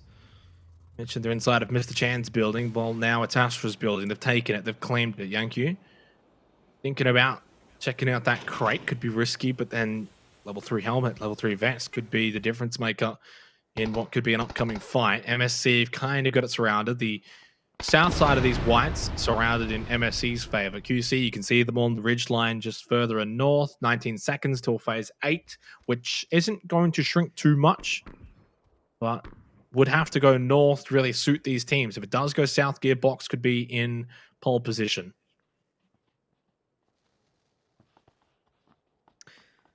A lot of watching and waiting for that circle to move on in. It does indeed go south. A bit of a hard feed actually for Gearbox. Still not going to be an easy game for them, I dare say, with Q Confirm on the high ground. But once Q Confirm has to come down, oh, there goes Nikus. Mr. Chan has gotten one. Grenade's going to be fanged down the stairs, and I dare say that's going to connect onto Nikus. It will. Might have hit Linksy there as well. He is popped down pretty low.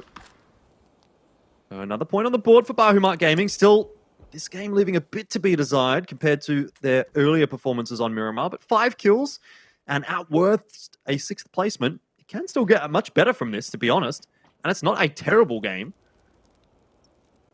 It's got to have to be Linksy or Mr. Chan out next. Yeah, and from here, I mean, it's got to be either of them not really making it very far either. Whoever is able to make it out alive from this position. I mean, MSC, Gearbox, Q Confirm, you think will be the last 3 teams in some fashion. Mr. Chan, well, everyone can basically see you from that mini balcony. Illinix from MSC will claim that kill. Linksy, of course, has the information and how makes his way out, but DIC occupying the other white building. One just moves at the last second, though. Linksy, though, looking into the wrong room and taking a lot of damage from this blue. Too much damage to backfire for him, and, well, yeah, he was never really going to get much from that anyway. 74-1 puts Linksy out. 5th place for Astra, at least top 5, and again, along with Fury. Both of those Oceanic teams having a really good day 3. 74-1 knocked down. Anquan up against it. He does find the headshot onto Ilinix, and that could just sort of, I guess, change the story for the remainder of this game. But like I said, Jordan, MSC, Gearbox, Q confirmed the final 3 teams here. Looks like he should just get rezzed up. The Blues not moving too quickly at the moment. Gearbox will certainly be hoping that MSC can help them out with a couple of shots in the direction of Q Confirm right now, because in a 4-on-4, every day of the week you're back in Q Confirm. Admittedly, they don't have that much cover to work with, but I dare say they're just out-frag Gearbox at this point. So I think it's going to come down to who MSC is able to third party.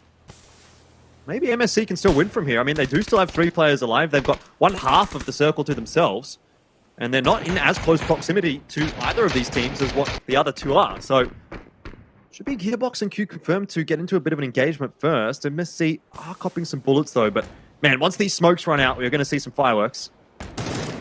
Yeah, not a lot of ridge lines, not a lot of cover to play, as you mentioned. Even these trees that are in the field right now, very skinny, not a lot there. Spit's got a Grozer as well. If he can get up close, he can really do a lot of damage on the Gearbox. Theodora opens it up with an 8 onto Rossiter Jr. There is that Grozer in hand, but Gems, JS, now Spit all knocked down for Q Confirmed. And, well, you mentioned that you would back them to outfrag Gearbox. It's gone completely in the opposite direction, Jordan. Jarman is the last one alive, and as good as he has been, probably the best player in PCS1 APAC so far, he can't even withstand the onslaught of Gearbox right now. MSC yank you to off, is yank you gone. Gearbox, 8-kill win as they take out match 2 of the night, and they slaughter, literally slaughter Q Confirm along the way, Jordan. They do. Look, Xenox, you can't be right every time, and in this instance, I'm glad to be proven wrong. Q Confirm only ending up with the 4th most amount of points out of that game. MSC getting some much needed points on the board. A lot of those coming from the kills. Gearbox have got themselves a win as well, which is going to help get themselves off the bottom end of the standings. But yeah, look, end of the day, Q Confirm could have increased that gap even further. I'm glad that they didn't. But the real takeaway is that they have managed to increase the gap. That's the real takeaway. Cerberus, only 3 points out of that one. Bit of a disappointing result for them, and Q Confirm continued to run away with things. Yeah, I mean, it depends on how you want to look at it. They've increased the gap over the likes of Cerberus by 6 points, right? Because Cerberus did end up getting 3. Golden Cat, nothing. Buriram, nothing. So 9 points of an increase with only 8 games remaining. It just makes the task all so much more mighty for those teams. But MSC Therathon, 20 points here. All of a sudden for them now, the sort of eyes on the prize for second place is very much a possibility. That's the total leaderboard on your screen. MSC now into the top 5, Jordan. A team that started very, very sluggish in the first week at times, close to around that 10th place position, now into 5th place and only 12 points behind Cerberus for second.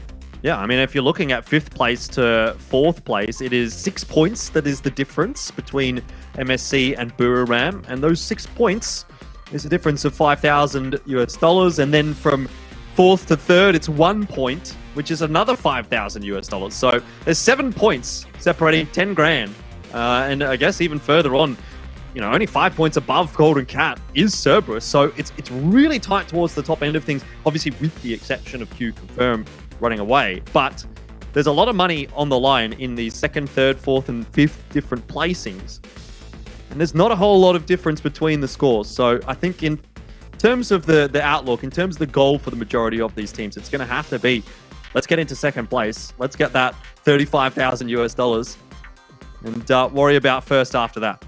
I mean, but then you even look at over to the other side of the standings. Fury Australia in 9th position, Jordan, only 20 points from 2nd. With 8 games to go, that's basically nothing. If Fury and Astra, I'll use Astra because they're in 10th as well, only 6 points behind Fury. Those 2 teams, while they're not in the top 8 right now, the way that they have been playing tonight shows that they are not teams to be taken lightly, that they can still very well, sort of like MSC in that game, get 20-point games and climb up the standings and make this a really, really close contest. Maybe not for 1st, but for 2nd, 3rd, and 4th, and 5th. Definitely, Xenox. I'll crunch the numbers in the break here and come back with a bit of info as to who's performing the best today, because there's going to be a few interesting storylines to draw from what we've seen out of these first couple of games of Miramar. Yep, 100%. We are going to go to a break. On the other side of it, though, it will be our final match of Miramar. After that will then be 2 games of Erangel, so stay tuned.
Two matches of Miramar played so far. One more still to be played here before we hop over to Erangel. 2 games in the books. Jordan, Gearbox are the winners from match number 2. Q confirm. Of course, though, we've spoken about it at length. They increased their lead in first place. And for everyone, of course, who used their coupon for their pick'em challenges, I think things are looking pretty safe for you guys at home who did choose Q confirm to win APAC.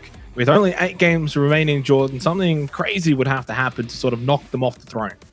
Yeah, I mean, you're right. It hasn't been a great night so far, though, for Q Confirm. Only the 9 points out of it total. So they're certainly not being the dominant team that we saw on day 1 and day 2. That's where, at the moment, yes, I will agree with you. I think they should still run away and get a win, but I'm not prepared to lock it in just yet. MSC and VTR have been the most solid standout performers. 22 points for both of those teams so far here today, Xenox. And I did say I was going to crunch the numbers and come back to you with a little bit of an interesting tidbit. And that interesting tidbit here is that as far as the Oceanic teams are concerned, this is almost their best day so far. 4th and 5th for Fury and Astra, if we're just taking into account today's results. So they've been much more competitive here on day number 3, and hopefully that's going to continue as we move into our final game of Miramar. The other one to talk about is Gearbox, who is sitting in 3rd place for today. So they've also turned their fortunes around. Yeah, and that's sort of what tonight has been, I guess, the sort of theme, the storyline has been teams turning their fortunes around. And for a couple, Jordan, they're going to have to turn it around now. Buriram, for instance, Cerberus, Golden Cat. You know, we've seen the teams that were down the bottom perform well so far today. You know, the likes of Gearbox, Victim Rise, DIC has been doing very well as well. Yet, we haven't seen the teams that are trying to keep Q-Confirm honest really make a splash at all. Like, they've been dead quiet. Buriram only like 4 points so far. Golden Cat only like 4 points so far. Cerberus only like 4 points so far. You know, it's the theme here. Yeah, I am noticing that theme. It's really been a day where the teams in probably the bottom 8 are the ones that are really sort of thriving at the moment. I think actually all of the teams that are in the top 5 for today were in the bottom 8 to go into today. So we are seeing a bit of moving and shaking as far as the scoreboard is concerned. And I dare say we will continue to see that as the games progress. Fairly straightforward, fairly decent playing path we saw there early on. It should give everyone the opportunity to jump into their favorite location. Q-Confirm and Carnage almost running into each other. It looked like B2 wanted to challenge for that vehicle that Gems has found himself in. And, well, Gems might go chasing after B2 here. So I think B2's, never mind, it's going to be fine. Gems thinks better of it and turns back around. Nice circle shift, though. It's another bit of a change-up. First, we saw one going fairly central. Then we saw one out to the west. It's nice driving from Gems. This one's going a little bit further towards the north. So I like to see 3 different circles here on Miramar. Keeps things fresh and interesting. Yeah, it's actually funny that you bring that up, considering there's been a lot of debate around Miramar and, you know, sort of the RNG around it. The circles can be very predictable just because of the nature of the map. Not a lot of water. Typically, just the way that the map has sort of been made, you tend to see a lot of the same circles. And so it's been nice to have some different circles here tonight for our matches of Miramar. Of course, Erangel to follow up after this. There's our top 3 teams, Q-Confirm, Cerberus, and Golden Cat. Haisaki, of course, notable. Bring it up again. Why not? Not playing tonight. Smell is in place of him for personal reasons. Haisaki, who's leading the damage, for instance. He's second in kills. Very, very crucial part missing for Cerberus tonight. Yet they still hold on to second place for now, but they just don't look the same without their star player. No, and I 100% have to agree with you. I mean, you can understand why they're not having the night that they have previously, but for Cerberus, if they do want to hang on to that second place, they are going to need to turn it around. They've been lucky in that Golden Cat also hasn't had a phenomenal performance today, nor has Buriram. MSC looking pretty good, though, and if they continue the trajectory that they've been on in Game 1 and 2, maybe it'll be MSC at the end of today that end up in second place. Who knows? But certainly for Cerberus, they're making life easy for Q-Confirm. They're having much the same done to them, though, by the teams below them. Golden Cat, Buriram, MSC also struggling at the moment. As we talked about, it's the teams in the bottom 8 really today that have been thriving and putting the numbers on the board. Maogi also haven't been as impressive as we might have liked to have seen from them. They were another one of those teams that was sort of in the discussion for a potential second place. And they've been okay. They've been pretty decent. 12 points so far today. So you keep chugging along at 6 points a game, and that's not awful, but it's not amazing either. No, it's not amazing, but as you said, it's not really awful. Mogi Esports have been a highlight, I think, here for PCS1, APAC team that didn't play in the Charity Showdown. And there was, I guess, whenever you have teams that didn't play in the previous sort of iteration of this level of tournament that then have to sort of make their way in, you do question if they're going to be able to be up to the standard that typically set by sort of the big teams, QC, for instance, Cerberus, Golden Cat, Buriram. But teams like MSC and Mog Esports, 5th and 6th respectively, I think have slotted in very, very well. Haven't looked out of place at all. Buriram, on the other hand, though, Jordan, day 3 for them has looked out of place.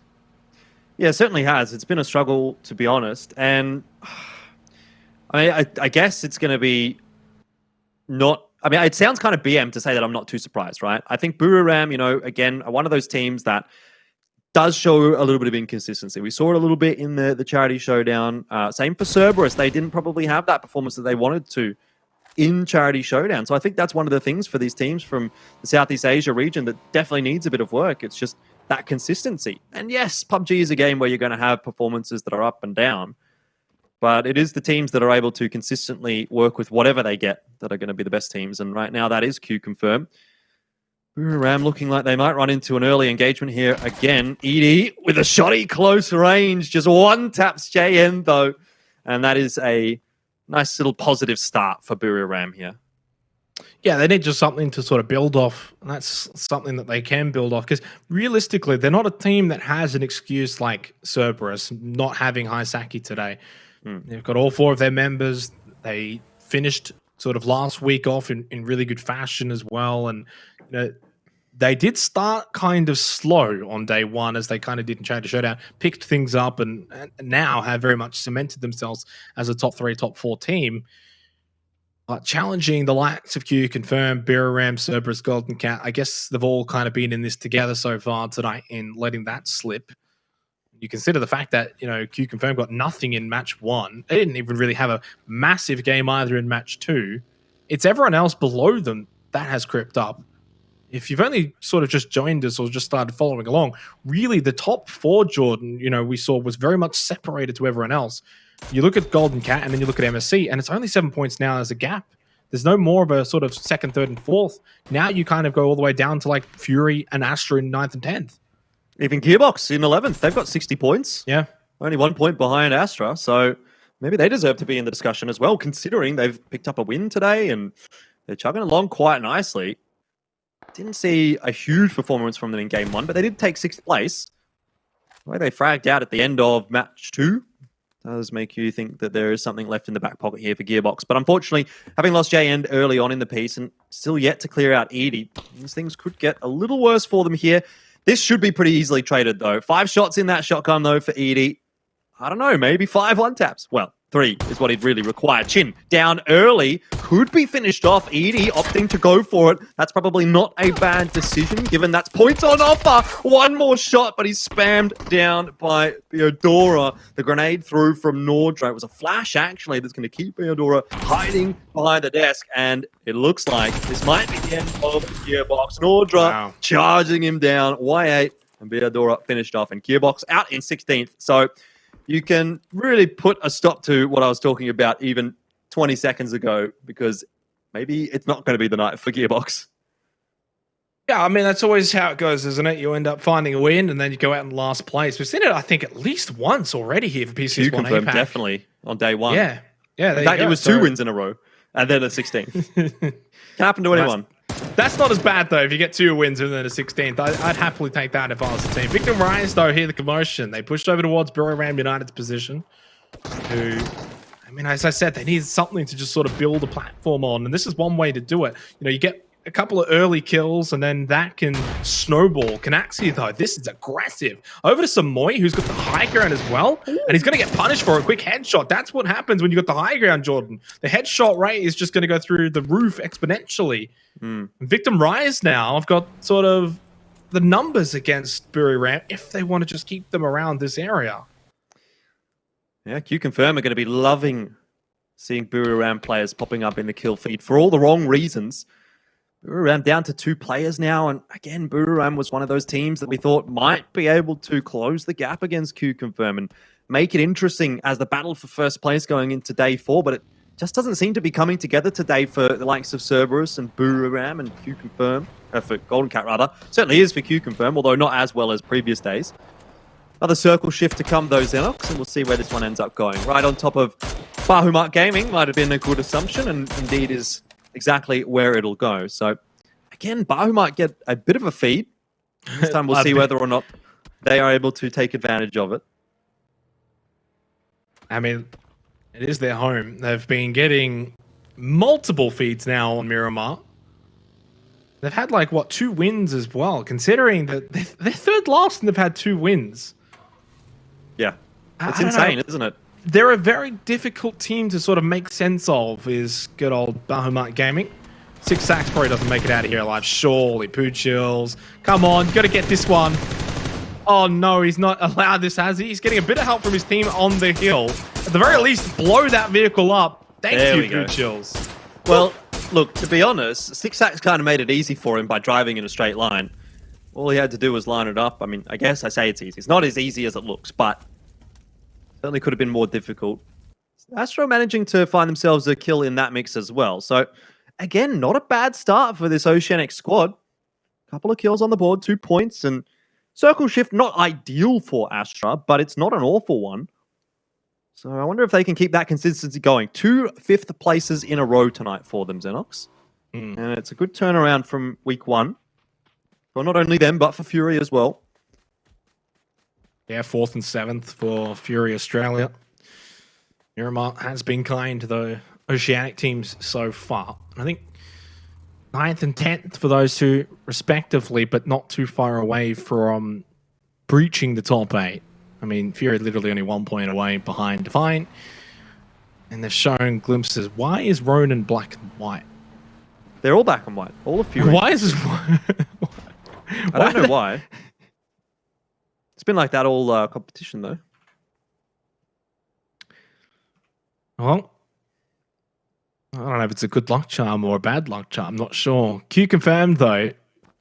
Really good sort of circle for them here. I don't really see them messing this one up, Jordan, and could very well be another game that they capitalize on and get a lot of points from, which really, the beauty of this for them is they're 40 points above second place, which obviously if they have 0-point games, that can shrink, but provided they at least get, I'd say even 4 or 5 points a game from here on out, halving how much they usually get as Lynxy takes out Poochills. Even just halving what they usually get, which is around like 10 a game, and they're still going to be fine from here on out.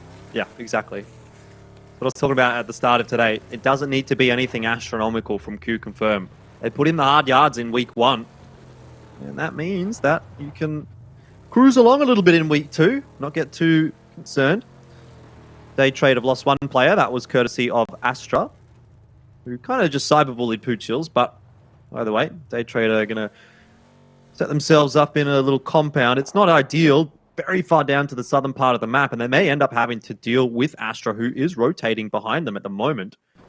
I wonder what this rotation from Astra is caused by, though. I'd have thought that the circle was going to go a different way. We'll see. They expected to go down south or perhaps down to the southeast. That's the direction that they're headed in. Yo. Turn back?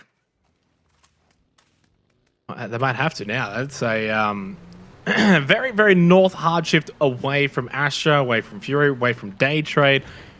Even QC are going to have to move into this next circle. And I mean, besides Hacienda, a couple of the compounds around it, like MSC have been able to take one to the east of Hassi, Cerberus up to the north. Outside of that, very open fields here. For phase 3 early on, by the end of this circle, could very well find ourselves with a lot of deaths at the hands of teams just coming in late. This is not the sort of circle you want to come in late to. I don't mind this rotation from Carnage. It's going to get them into the circle, although where they go from here is a bit of a question for me, because there's not a whole lot of cover in front of them. Yeah, there's some defilades. Trey might have a chance here on Astra, who's gone driving past them. Venotica still with an opportunity for some more shots as well.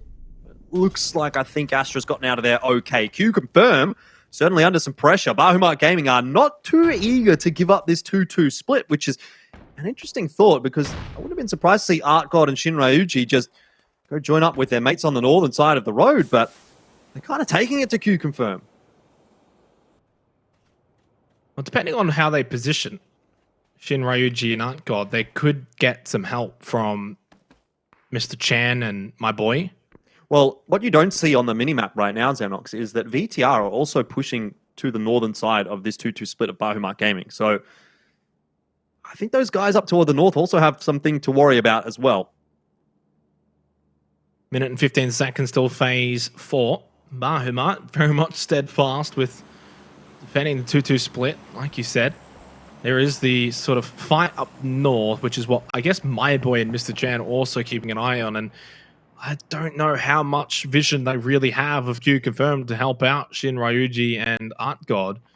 2 versus 4, you're always going to sort of back in Q Confirmed, although the last time we said that they were going to frag out, they got swept by Gearbox. To be fair, it was more of a 4v4 rather than a 2v4, holding these silos. Shin Ryuji, does he catch someone off guard? Maybe catch someone sleeping at the back here. Whether it's like Svit or potentially Gems, they start to push in. He's going to get a nice spray knocked down. Oh, that's not a nice spray. What? Jayers? Not only is he able to get the headshot knockdown onto Shin Ryuji, but he doesn't get knocked down himself. Ronan steals the kill as well for Fury Australia, so they must have eyes on this too. Art God. A little bit of pressure now has to put it out. Bahamut Gaming, they're not really being able to put that pressure onto Q Confirm that we had hoped they would. I don't think we're going to see Art God surviving too much longer. NAMC has managed to get the knockdown onto Jiao Man, but Q Confirm chucking those smokes out. There's a bit of body blocking going on here from Gems as well, and I think they probably get out of this one okay. They probably do get that res. Great work from Q Confirm to keep all 4 players alive in a pretty rough situation. Rough situation, rough circle, unless you are MSC, Theraton, Carnage as well. Their earlier rotation gets him into a really good spot. Waiki Kabuka goes up in flames to Kamal's. Not the worst idea, I should say. This is a really good compound to breach. All 3 members of Fury that do remain should very much be heading to that compound, and they should be able to get it. They know it's only Kamal's that got the information, and even though they lost Waiki Kamukau, should do well for them as Divine push on to the last 2 members of Bahamut Gaming. My boy knocked down by Nikki. Molly. And Mr. Chan could be very well bye-bye Chan very, very soon. The problem with Bahamut Gaming this game is they were just way too greedy. They needed to have Shin Ryuji and Art God group up with my boy and Mr. Chan. The only thing I can think of is maybe they didn't have the vehicles to do that. Still, this has been a bit of a disaster game for Bahamut. Either that or Q Confirm got on top of them so quickly that they weren't able to rotate out. Otherwise, it would have been a bit of a suicide mission. Regardless, it doesn't look like it's going to go too well here for Bahamut Gaming. Mr. Chan, pretty solid player, but in a 1-on-3, the spacing looks good for Divine Levi's. Oh no, he's knocked Turtle down, and there's a kill for Mr. Chan. No One way. more to go. What? Nikki, he'll fall too, and that is going to be Bahamut Gaming surviving and Divine out in 14th. What the hell just happened to Divine Esports? Just spacing, I think, was the issue. Oh, is the same thing about to happen to Fury as well? No. Jukesy gets the immediate knockdown onto Kamals, who did have a pre-fired nade that got the knockdown onto Jukesy as well. Yanku lands a few tags onto Chibarit. Bahamut Gaming go from a calamity Jordan to now a hero for Mr. Chan. Yeah. I had a teacher in high school called Mr. Chan, by the way. Don't think it's the same guy, though. Probably not.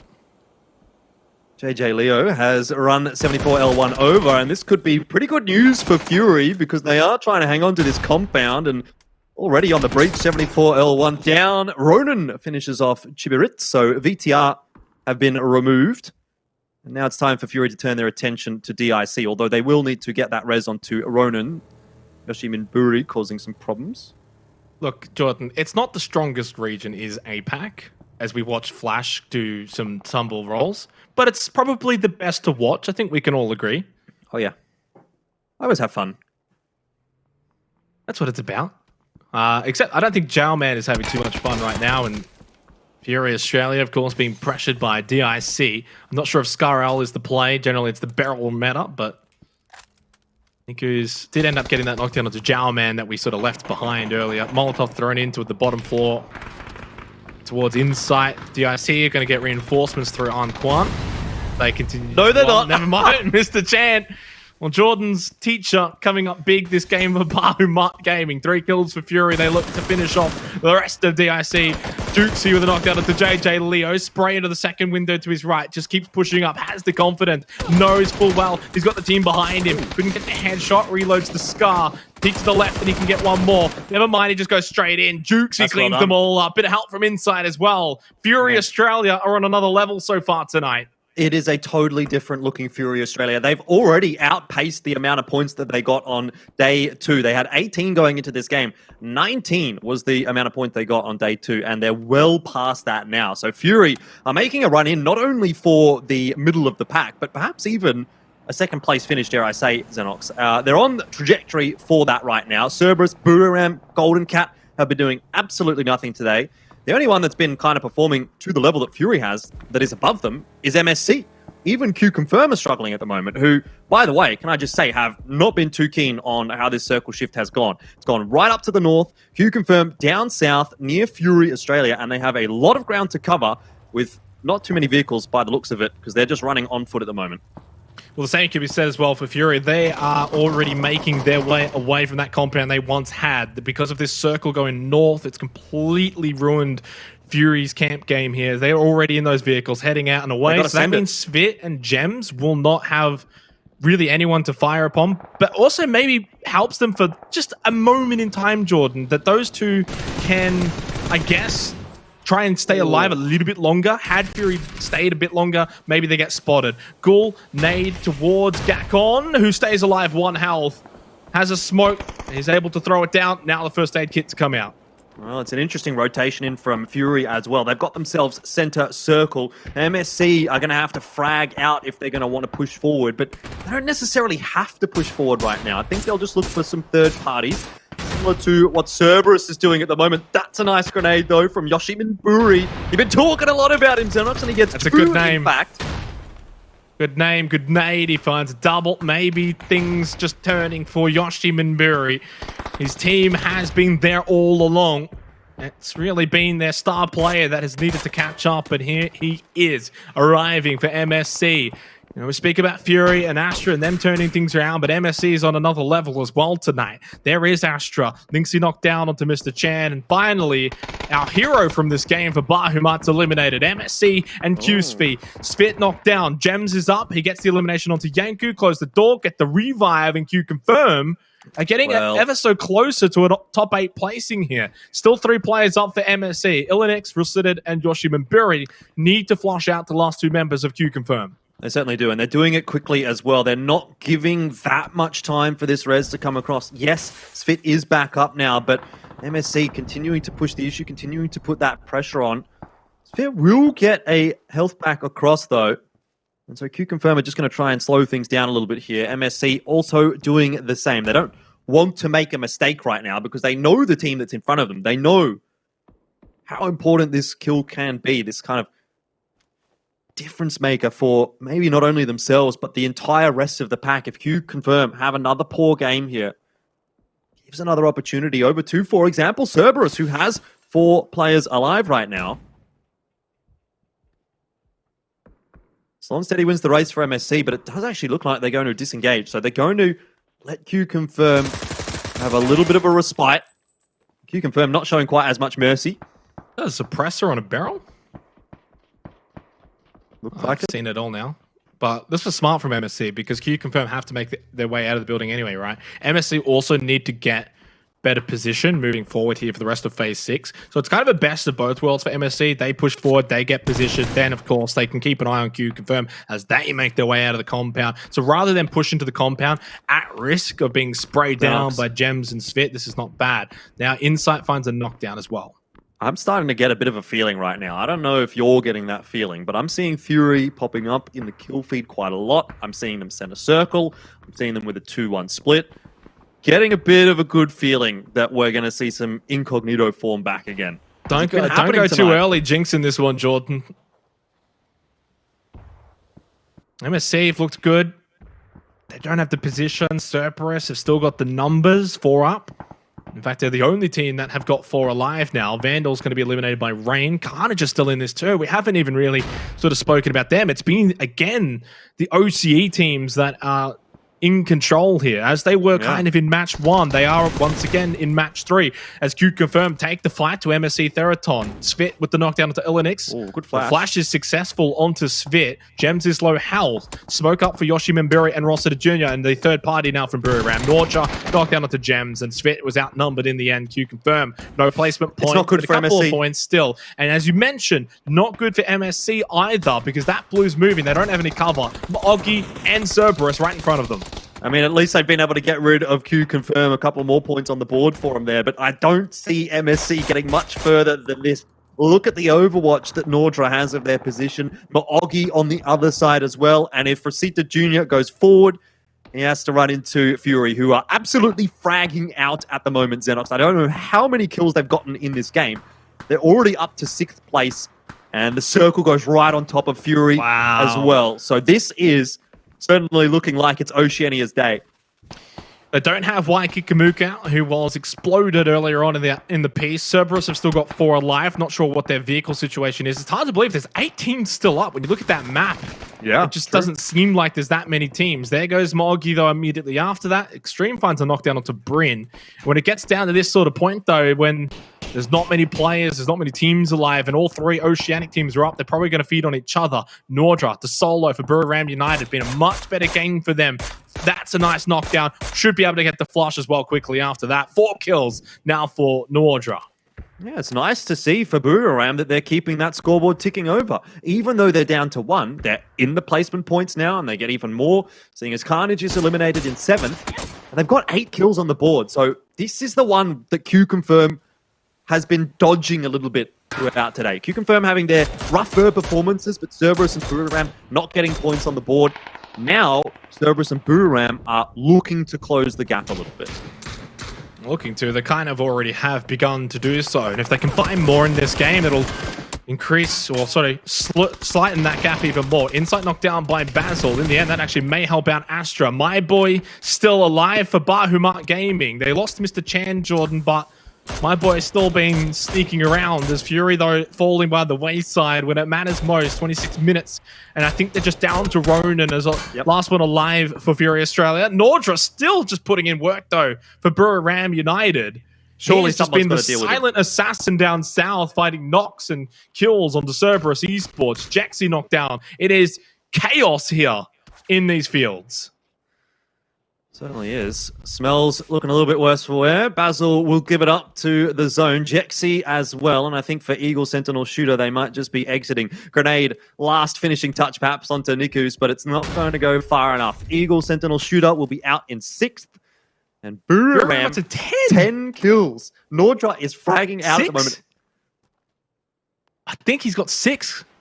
Because they had 4 as a team. But that was without him. Niku, Zoidmate still alive for Astra, Roan for Fury, 5 teams left, and there's 4 solos and 1 duo. The duo is Astra. Yeah. This is potentially going to be a snake finish. 6 alive, but only 5 teams. If Zoid gets pinged here, he could very well make it a 5 solo play. Throws out a smoke. Astra have the advantage out of everyone right now in terms of numbers. Nordra, the silent assassin, 6 out of 10 kills for Buriram. If Nordra had the circle here, I'd actually back him to win the game. Zoidmate's gotten rid of my boys, so Bahumat are out in 5th. But he does need to be a bit careful. Nordra, he's got an angle, and Zoid's done. So we're into the top 4 with 4 solos. Anyone's game from here. Cerberus, Buriram, of course. A lot on the line for them, especially trying to catch Q Confirm. Fury up into 6th place because of this game so far. Can Ronan find the win? He's potentially closest to the circle. Nikus is alive as well for Astra. They're into the top 8 as well for the Oceanic team of Astra. But Nordra is, right now, kind of like John Wick running around killing everyone. He's the Terminator, Xenox. He's Arnie. I actually reckon Nordra's got this. I don't want to sort of curse it or anything like that, but the way that he's hitting shots and the way that he's sort of working his way through this, it would be an absolutely phenomenal win for Buriram if Nordra could finish this off, because he's been playing solo for so long. Cerberus had 4, Fury had 3, Astra had 3 when we got into the late game, but he's been solo this whole time and he's just been kind of munching on everyone. Anyway, we're into the final circle shift. So sooner or later, that circle's going to start moving into the center. Now, who has the best position right now? It's debatably Ronan or Nordra. Can't quite tell who's a little bit closer to the center, who has to move last. But Smell's certainly going to have to move first alongside Nikus. 8 kills for Astra, and a big game for them as well. Keeping his eye on Nordra, who spots Smell, and if he spots you, he's probably going to kill you. 8 out of 12 kills now. He's 2 away from a personal killing spree. Ronan down has to been 3 very quiet. teams. He's been quiet, so I was going to say, I wonder if anyone knows this position. I think Nikus has spotted Ronan there, though. He knows. Nikus is probably in the worst position, right? Because the other two have got some cover. Ronan fires shots towards Nikus. He puts all countrymen aside at this point, wants to get into the top 2, wants to get Fury the win. If he can get the win, maybe into the top 4 they go. Ronan takes out Nikus. Astra fall in 3rd place. It's down to a 1 versus 1. Look at this Terminator run. versus Ronan. And Waika Kamukau says, be like Ronan. In this case, will Ronan be like Ronan? 7 shots, has to reload, moves to the hay bale. Minute 40 seconds left here. It's been spotted. We come down to the barrel versus the AKM. Ronan has a nice little angle through the tractor, but doesn't land any shots. So Oceania up against Thailand right now. The flash is coming out from Nordra. And a good shot in from Ronan. That's going to be some more damage. Nordra certainly copying the brunt of it. The flash does connect onto Ronan, though. But he has the better position. Nordra's going to have to move first. Nordra does have the barrel, though, and that is the meta right now. If it comes down to both of them sort of firing at each other at the same time, you kind of back Nordra in, and he has been the Assassino in this game. Lands the first few tags onto Ronan. AK in hand. He's only got 1 first aid kit. Flashes galore. How many does Nordra have? Pushing up to this red truck. This may actually backfire if Nordra gets too close and Ronan spots him. He'll be able to get a much higher chance at a headshot. Ronan from the right side gets the win! Fury Australia! They stop the Terminator. Ronan comes up clutch in the 1v1. And it feels like that one potentially was for Eevee side. Yeah, man, they have been searching for that the entirety of this competition. In fact, even going all the way back to Charity Showdown, Fury has put themselves in positions to win games, but they haven't been able to get over the line. And that is a big win to get on the board, particularly given the circumstances you mentioned. Be like Ronan, Jordan. Be like Ronan. They come up with the win. And this is now becoming a trend. Fury, Astra, the Oceanic teams have awoken here on day 3 of PCS1 APAC. Buram as well, to that degree, Jordan, have now also awoken here in this 3rd match as we close out Miramar. They now just sort of put a bit of a hot seat under Q Confirm potentially, who only, again, picked up minimal points. Well, I mean, Fury's up into 4th place now, Xenox. They are not putting necessarily the hot seat under Q Confirm just yet, but certainly Cerberus and Buriram. Top 5 damage for that match. It's absolutely no surprise to see Nordra finishing off with the 1st place in this respect, although he's not able to get the 1st place for his team. I almost feel like I want to say Nordra deserved it, given how well he was doing, but in the end, Jukesy picking up a huge win for Fury. Either way, still a great game for Buriram as well. Zoidmate chiming in as well. Lots going on at the moment. Total leaderboard on your screen here, though. That's going to show you that Buriram have closed that gap. It's not 40 points anymore. It's just over 30. So slowly but surely getting a little bit closer to Q Confirm. 32 points to be exact. Quick maths there, Jordan. Wow. Fury, though, into the top 4. They themselves now, if they can continue here going into the 2 games of Erangel, get even more points. Like, let's say they get another 30 points tonight, which is definitely feasible. 2 games. Potentially, they could find themselves challenging Q Confirm of all teams, let alone 2nd or 3rd or 4th. They've got potentially their eyes on the prize. Astra into the top 8 as well. We've got ourselves a very even top 8 now. When we come back from the break, Jordan, we're not going to just yet, but when we come back, one thing I want to discuss is sort of just the wins as well. Very different to that of Charity Showdown. We'll get to that later, but heading into Erangel after the break, do we suspect that we're going to see more of the same here? Or kind of a bit like we saw in week 1, things do shift a bit when we change map? Yeah, look, I mean, to be fair for Fury, they've performed about as well as you would have hoped for them to on Erangel. They had about a 60-40 split coming into this week for their placement points. So I got to be honest, I don't know that they're going to slow down too much on Erangel. Yeah, their kills weren't quite up to scratch as far as the placement points were concerned, but if we're following this storyline of Fury today, they're definitely a team that we might see do well on Erangel. Other teams to look at, though, Xenox, a team that certainly has been struggling on Miramar is Cerberus. 87% of their placement points coming on Erangel. So they're a team that I'd really be looking to bounce back, because day 3 so far has been rough for them. Been rough for a few, but not the Oceanic teams. 2 games still to be played here for day 3 of PCS1 APAC. We're going to a break. We'll be back shortly.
Welcome back, everybody. I myself am back from Niku's sandwich shop. Picked up a bite to eat. Heading into Erangel very, very shortly. It's been the day of OCE. It's also been the day of Buriram United, or at least one of the games today. Potentially, Jordan giving us a challenge for first place. Yeah, look, I mean, a challenge for first place might be a little bit of a stretch at the moment. We are still going to need to see Q Confirm struggling, but struggling they are, Xenox. They've not been having a particularly great time so far today, only 14 points out of it. So averaging about 5 a game, it's not too bad, but it's not astronomical, and it's certainly not anywhere near what they were putting on the board in the first couple of days. And it's the same kind of a context, I guess, for Fury, at least in that this is astronomically better. I guess it's the same idea. It's different from day 1 and 2, but it's for all the right reasons this time for Fury. 37 points today and 12 points a game from them so far. First place out of day 3 at the moment. So they're certainly putting in the numbers. And I did say a little bit earlier, I think it's the day of Oceania. We've seen a couple of good feeds go the way of Astra and Fury, and they've definitely capitalized on them. Astra's the team in 3rd place out of the placements today, in terms of the points that we're able to get on the board today. So MSC sitting in the middle there between Fury and Astra, the Oceania sandwich, maybe the one that you picked up from the sandwich shop, Xenox. But either way, definitely been a big turnaround from Astra and Fury in particular today. Yeah, it has been, and there's still enough games to be played that it's not too little too late. Sometimes in these PUBG tournaments, not just the APAC region, but we see teams potentially make a last-ditch run, or they kind of have their best games towards the end when, say, first is already locked up. And in this case, Q Confirm haven't locked anything up just yet. We've got, like, what, 7 games still to be played, right? So between the fact that there's games that Q Confirm could sort of mess things up a bit and have a very storied crash down if they do kind of mess this up. They'd also annoy a lot of people who did pick for the pick'ems. But they've got challenges. Buriram, Fury, Cerberus. Do they get Heisaki back going into the last day? These sort of questions yet to be answered. But also, as we head over to Erangel for our 2 matches of Erangel tonight, do we see potentially Q Confirm storm home here on what is a map that has typically been their better performing map? Well, yeah, exactly. You're right. Q Confirm have performed better on Erangel, and they have been far and away the best performer on Erangel as well. They no longer necessarily hold that title for Miramar when you look towards maybe Bahumat getting a lot of points on Miramar. Same for Fury, who've got a lot of points on Miramar. I think that's been taken away from Q Confirm today, and maybe Erangel will be no longer their stronghold either, because they're not that far ahead of the rest of the pack on this map anymore, and there's certainly some opportunities for teams that have turned their competition around here in week 2 to put something pretty interesting on the board here. And one of them, of course, that we have been talking a lot about is Fury. That's not because we're biased Oceanic casts as Xenox, it's just because they have been the best performer today, and there's no question about that. Oh, I mean, the stats literally say they've been the best team today. Astra's been the 3rd best team today. We can only sort of go off the way that these teams are playing. Interesting circle, phase 1. Always a bit of a tricky one. Can either become a very sort of boring Gatka Fields circle, or it makes its way down for, military base or west side of Sosnovka Island. We'll see how this plays out. But look, it's still 2 games to go. The gap is still large for Q Confirm. They aren't going to be sweating too much with the way that today has transpired. In their eyes as well, there's 2 sides to this, but they also themselves have got plenty of games to still go and pick up enough points to seal a victory. Look, I'm going to be honest and say I still don't see them being overtaken for first place, as we see the damage percentages now. Look at Nordra. Second. Yeah, well, Cerberus have dropped so far down because they haven't got their star player. Heisaki was at 36% of their damages. Now he's down to 30%. But what's Fury insane about that, up, Xenos? and so is Nordra now has also got 36% for Buriram. You got to think about the insanity of this is that Heisaki has not played 3 games today. So everyone else on his team has got 3 extra games in the back pocket, and yet he's still getting 30% of the team's damage with an extra player there as well, by the way. So he's got 30% out of 5 instead of 4. So you should be at about 20% if you've got 5 players playing. I mean, it's just crazy. Heisaki's been putting in numbers, and that's what Cerberus is missing at the moment. It's allowed Buriram to take 2nd place, and they're the ones that are now looking to strike against Q Confirm. Obviously, they're not, I would say, not yet within striking distance, but they've taken 2nd, and there's a big gap in terms of the money between 2nd and 3rd.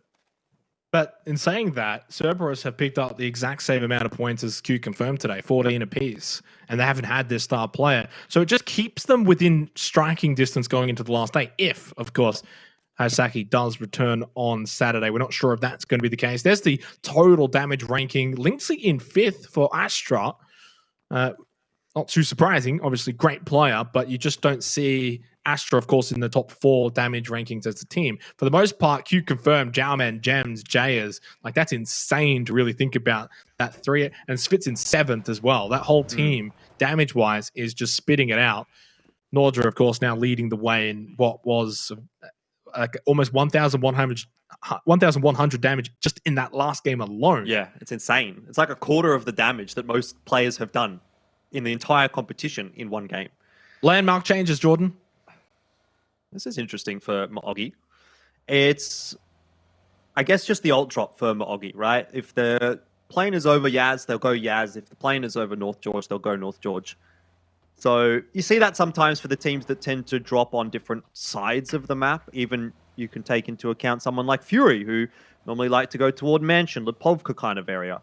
At the moment, they're down on Sosnovka Island. And that's actually kind of, I mean, potentially going to work out for them if you look at the way that the circle has shifted. Now, if you're interested in seeing that, PCS_map is where the map stream is. It's still more likely to go up to the mainland, as we always tend to say with a circle like this, but there are times where it trends down towards Sosnovka Island, and if it does, Fury's in with another good potential game. Definitely don't want to be caster cursing anyone, Jordan, let alone the boys. Can I just say, by the way, Xenox, I called Fury to win that last game, so I've done anything but cast to curse them. All right. See how it is.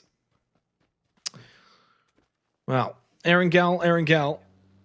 In terms of teams that kind of need to turn things around, Carnage down the bottom still with Eagle Sentinel Shooter. I'd like to see those two find a bit of form, bit of spacing here on Erangel, get into some fights.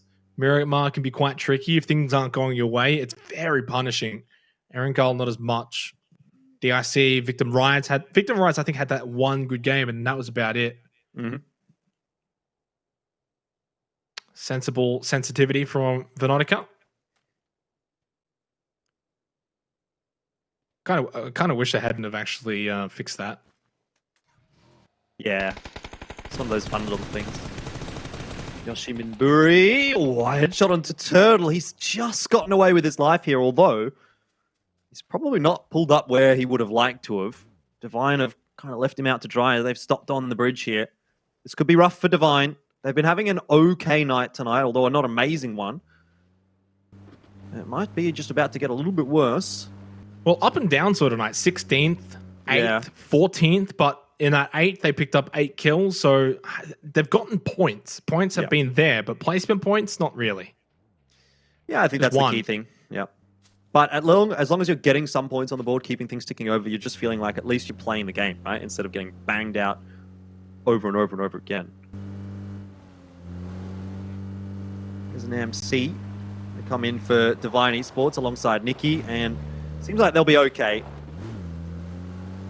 Not going to get too crazy. I think like we're probably going to see a pretty slow game to start things off here. Where it's going to get interesting is this second circle shift.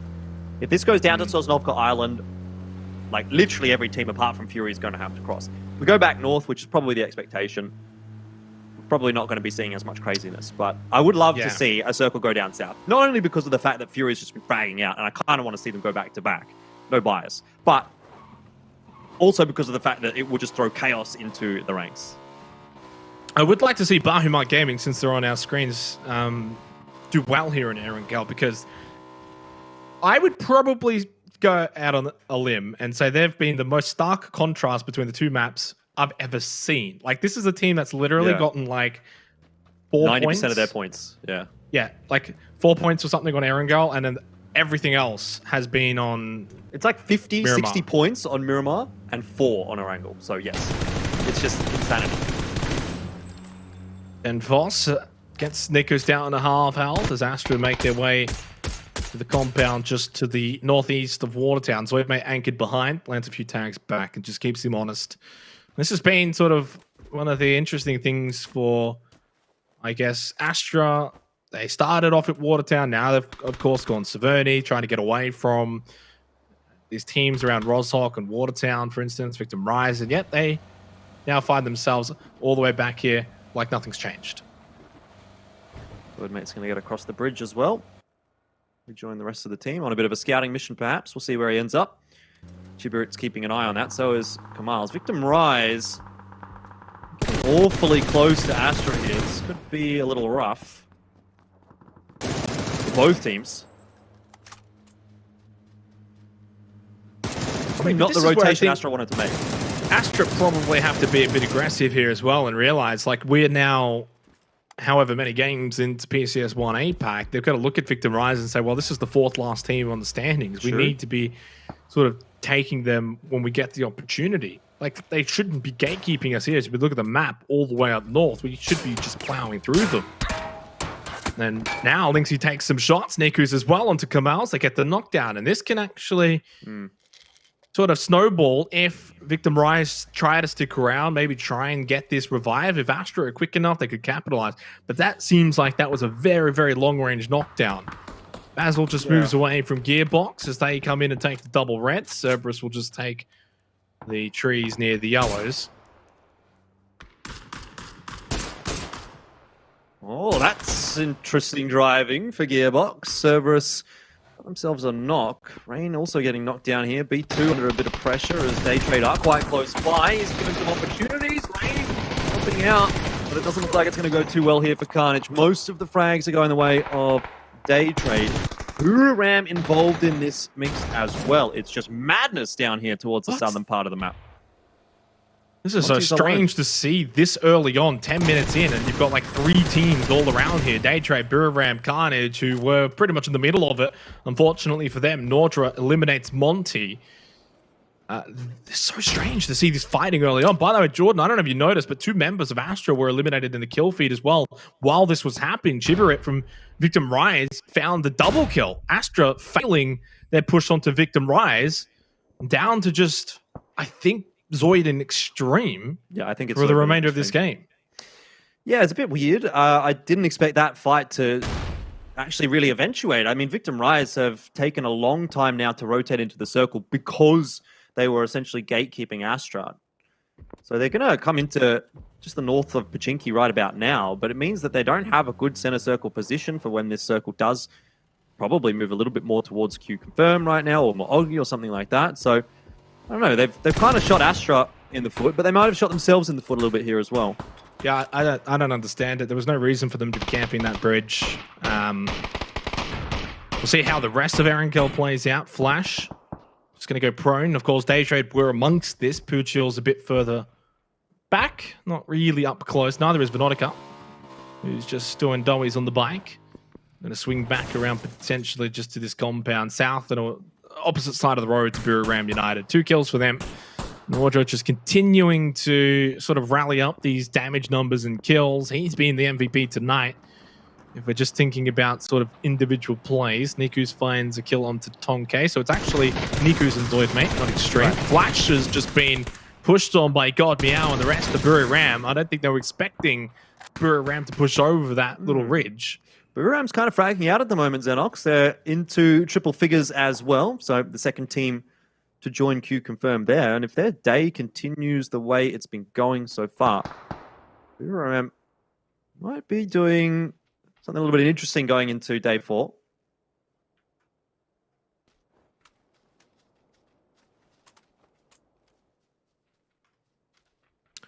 "15 seconds till phase number 3. Definitely don't think we're going to get a Sosnovka Island sort of circle here, Jordan. I know it's not the water circle setting, but typically phase 3 kind of tries to do the job as best as possible. And it's going to go right onto those cliffs, though, which then entail, I think it's going to go even further north beyond that. So, like, Niku's and Zoidmate's current position's probably going to get fed phase 4, which sounds great at first sight, Jordan, but then you think a team's going to just try and take that position later. Yeah, not when you're just a 2-man. You probably want to be playing the edge a little bit more so there. Although, maybe they can just chill, fly under the radar a little bit. Unlike Divine at the moment, Buriram are going to run right on top of them. Namsi, oh, that's not the time you want to be getting into the vehicle. God Meow has knocked Levi's. Some shots coming back through from Turtle, which is causing some chaos amongst the ranks for Buriram. I think he trades back onto God Meow. It hasn't worked as perfectly as Buriram would have liked it to have.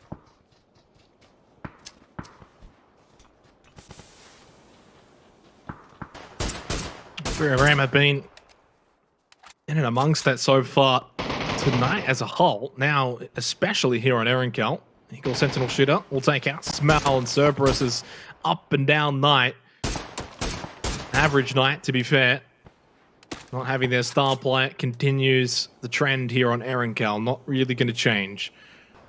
And Edie should be able to be brought back up. Never mind, at the last second, Neutra's going to be knocked down by Nikki. And Canaxi is the last one standing for Buriram United from what was potentially a good start. Now is disaster for the team in second place. Yeah, just goes to show that you've got to take those chances when they're presented. Divine, when they have two players jumping into that Dacia, not moving, Buriram only get the one knock. If they get both, it's a totally different scenario. Buriram runs away with things. Subang is burning alive right now, and he's got Fury players headed in his direction, so I'm not sure that he'll be lasting too much longer. The grenade goes flying through. It's a bit too deep. But Fury certainly know where Subang is. Yeah, so they've got more than an idea. Although, I'll take that back considering why Kikamuka was looking in the wrong direction.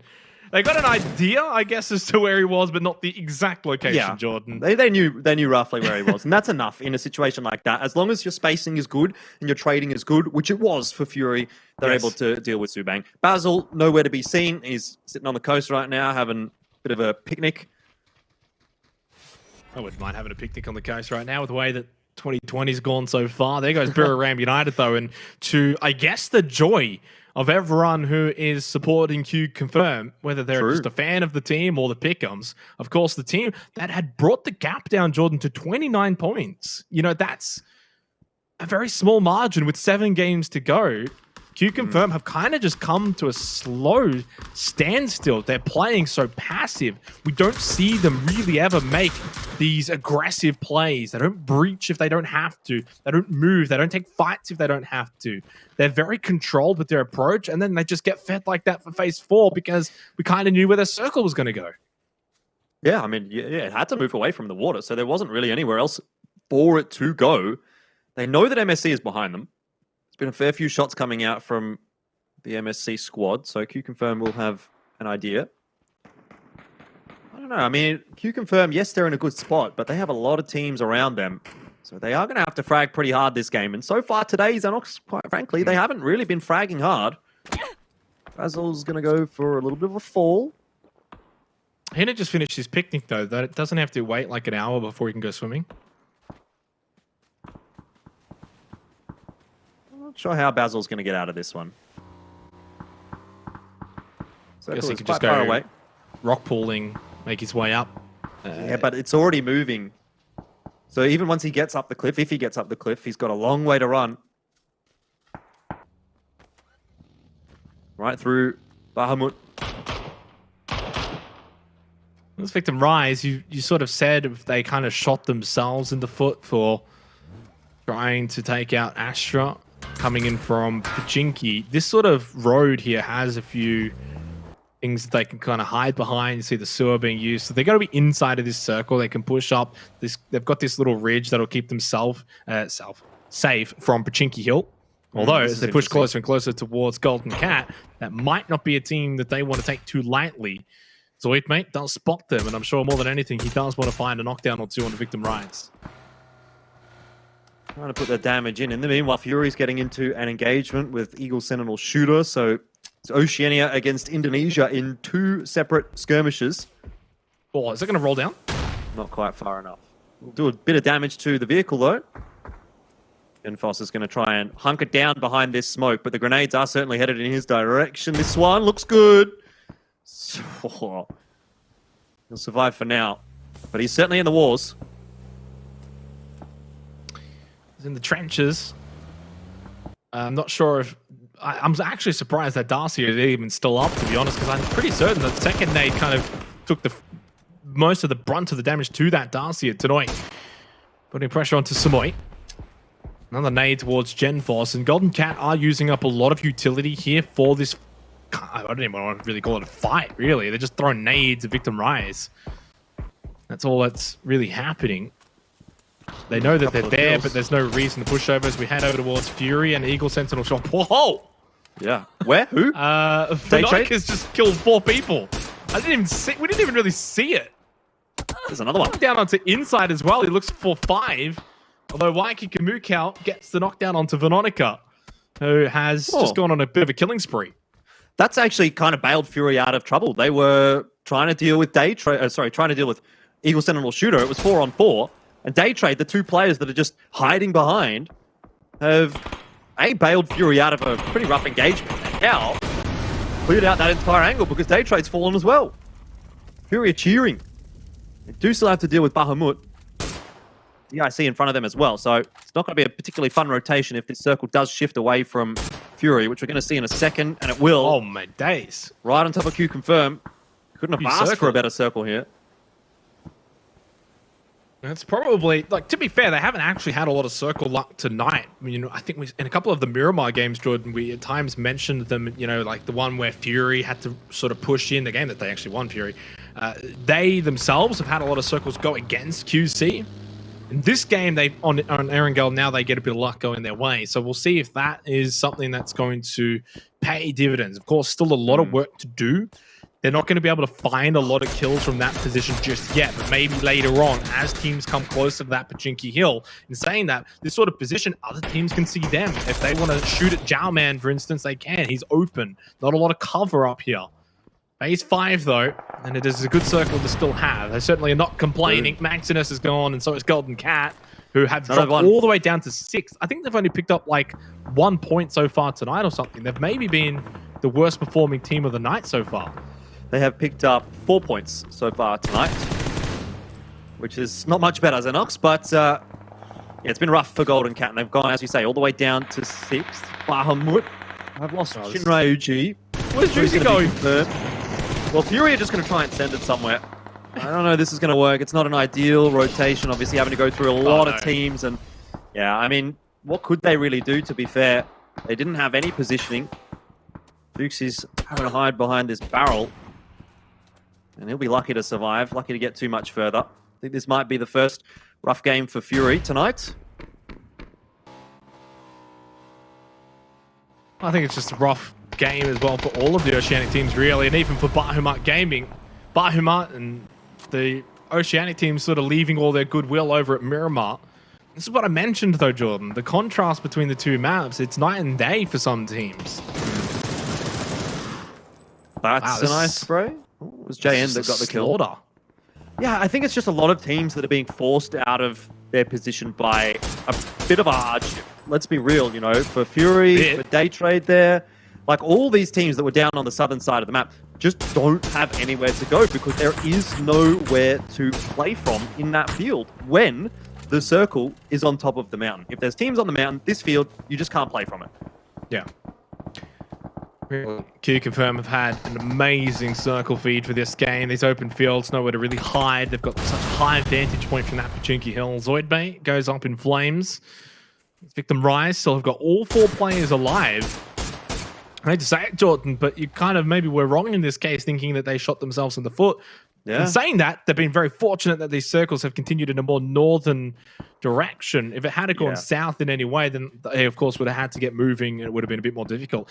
Only 2 kills for Q Confirmed, and they are going to have to start to sort of change their position here. Gearbox are the ones that do get the Phase 6 feed. The MC is going to be eliminated by Beadora of Gearbox. Malgi Esports and MSC Theraton also getting the sort of the worst of this circle. They are in well over their heads here. The blue so close to them, 20 seconds time. MSC have also got Q Confirm right in front of them.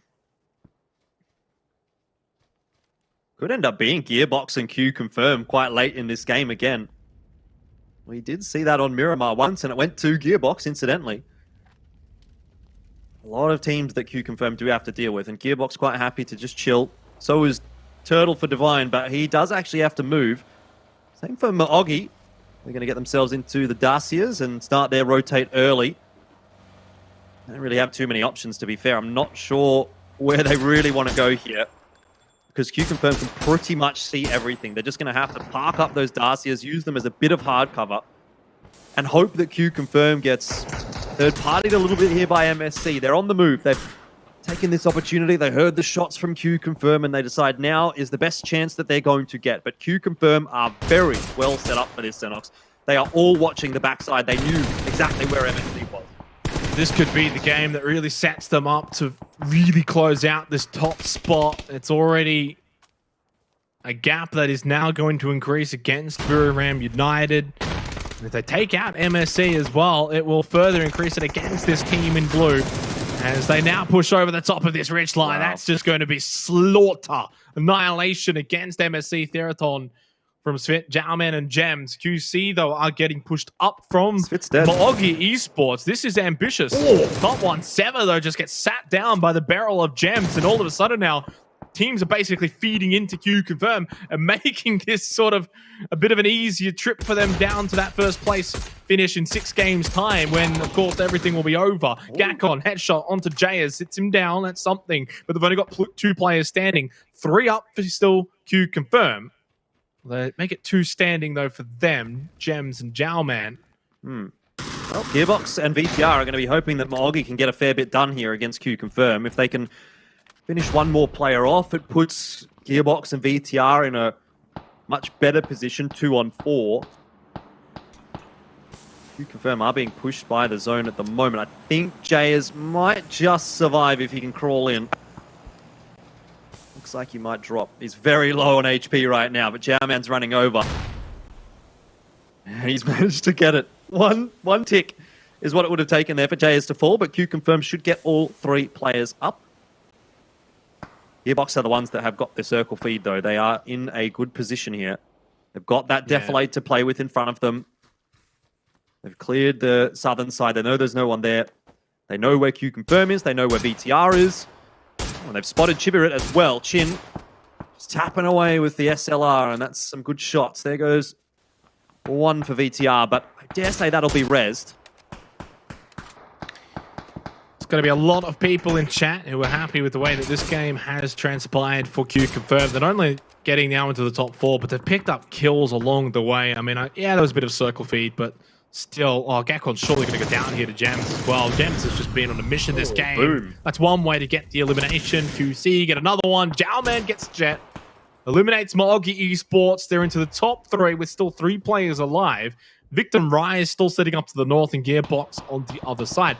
Gearbox kind of on a lower elevation here, but Q Confirm are now increasing this gap even more, Jordan. When teams were starting to put pressure on them, when they were closing that gap, 29 points at one point, when it used to be something like 50 at once, now it's just going to be increased once again. So they've answered the call here. They've been playing very well. It was 32 going into this game, and now it's 41. And it might well end up being even more than that if Q Confirm can pull off something pretty special here. It will be tough for them because they'll have to go through VTR and then also deal with Gearbox, who have set up pretty nicely. But see where this next circle shift goes. If it continues to favor Q Confirm, very much possible, particularly if Gearbox has to cross the road, VTR, they have to come out of this valley. I think a lot of it comes down to where Phase 8 ends up.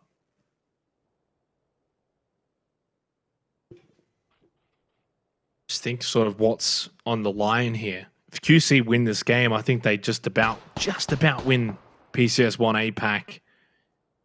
The margin will be closer to 60 than it would 40, with then 6 games to go. That's going to be very difficult for Buriram, Cerberus, Fury, MSC to sort of catch up.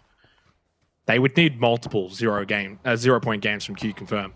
If they go out right now, though, then the gap's still only like 41 with 6 games to go. That's not horrible. But to be fair, we've seen a few 0-point games today. Well, not 0 point, but rough games for Q Confirm. So we have. It's not impossible.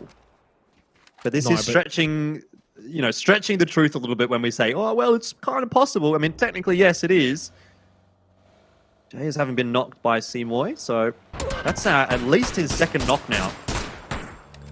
There goes Gems. Not much else that Q Confirm can do, though. They kind of just have to send it. They've got smokes available at least. They've got to get to one of these trees. still have to move further from here. Well, what they really need more than anything is Victim Rise and Gearbox fighting each other and getting so caught up in that fight that then they can kind of sneak forward. But it seems like both teams are very much hell-bent on taking out Confirm towards the end of this game, and the pressure's mounting from sort of both sides, Gearbox and Victim Rise. Jowman's been immense again tonight. Confirm when things are going slow, they just find that extra gear, though unfortunately they just have too many angles to cover. Jowman eliminated by Kamels and Genfos. Jayers will be next in line. It's just a moment in time. So QC will end up on 144 points. Jordan, it didn't get any bigger than that. Very well could have. You know, had they been able to go and get a couple of team wipes, like maybe 4 to 6 kills plus the win, we could have been looking at like a 60-point gap. But it's still only 41 points with 6 games to go. Gearbox, Victim Rise, both teams would be happy to find a win here, but it's not going to increase the chances of, say, top place. Regardless, though, the leaderboard is so close, whoever wins this game may just skyrocket into like the top 6, for instance. That's Gearbox a massive is only made. 12 points behind the top 5 right now. You finish off Victim Rise, get the win, and they're into the top 5 potentially. Chibberit stuck at the tree, half health. Camels, the flash not going to connect. Headshot, though, will finish off JN, who was already knocked down by Genfos. So they've got the numbers now, Victim Rise, 4 versus 3. I like the idea from JN, but he really needed to survive. If you're going to be that solo anchor, you cannot afford to be dropping. This kind of just pushes Gearbox back into a corner, and these 3 players are trying to dance around the smoke. They're going to have to do something special to beat Victim Rise now, who are actually having a really good day. Let's be honest, Xenox. They've got 8 kills here. They had a good game 1 as well. And there's another knock onto Y8. It's all coming up for VTR at the moment. Chin found one back onto Camels, but Genfos immediately gets Beardora. Running out of players, running out of time. It'll be a 7-kill second place for Gearbox, but it will then, of course, now be an 11-kill win for Victim Rise from Indonesia. They will shoot up the standings after that 21-point performance. It all started towards Watertown, Jordan, where they got 2 members of Astra. From then onwards, they moved down into Pachinki, got a few circle feeds going up north, capitalized from their position. More than anything, they actually outplayed Golden Cat really, really well early on, if you recall. From then onwards, they picked up kills, they picked up placement points, and they picked up a win. It's been a pretty nutty day, to be honest, from VTR. I mean, it's been 2 nutty games. They've had a 12-kill win, and now they've had an 11-kill win there as well, Xenox. They did have a 12th and 13th in the middle, so hasn't been, like, all perfect for VTR, but they've gone from last place to 9th place in one day. It's insane, the rise that they have had, and I guess that's true to their name, Victim Rise. Top damage dealers for that game, no big surprise. A Victim Rise player in there, a couple of Q confirmed players as well. Seems like we have restored the equilibrium with Q confirm taking quite a number of the points out of that one. Yeah, 100%. Q confirm they have basically their best performance for the night, which of course now extends that lead against Buriram United. You mentioned it, Victim Rise going from last starting today, now into 9th position. Astra fall out of the top 8, down to 10th, and really the teams that are below Q confirm, the Burirams, the Cerberuses, the Furies, the MSCs, don't gain anything from this match. In fact, they lose the gap that they had shrunk before. It's a net on negative. Q confirmed. Yeah, net negative as opposed to a net positive for them. So, yeah, a bit of a rough one for Buriram, Cerberus, and Fury. MSC did get a little bit done, so they're keeping themselves in the top 5 fairly comfortably, especially considering what's been going on today for Golden Cat. So, yeah, I mean, it's still sort of shaping up pretty interestingly. I think you go all the way down to Gearbox, and you think anyone could be taking pretty decent placement there. Bahamut and below, I'm probably not seeing it happening, short of something similar to what Victim Rise has been able to do today. But yeah, just another one in the back pocket for Q Confirm that starts to solidify their win.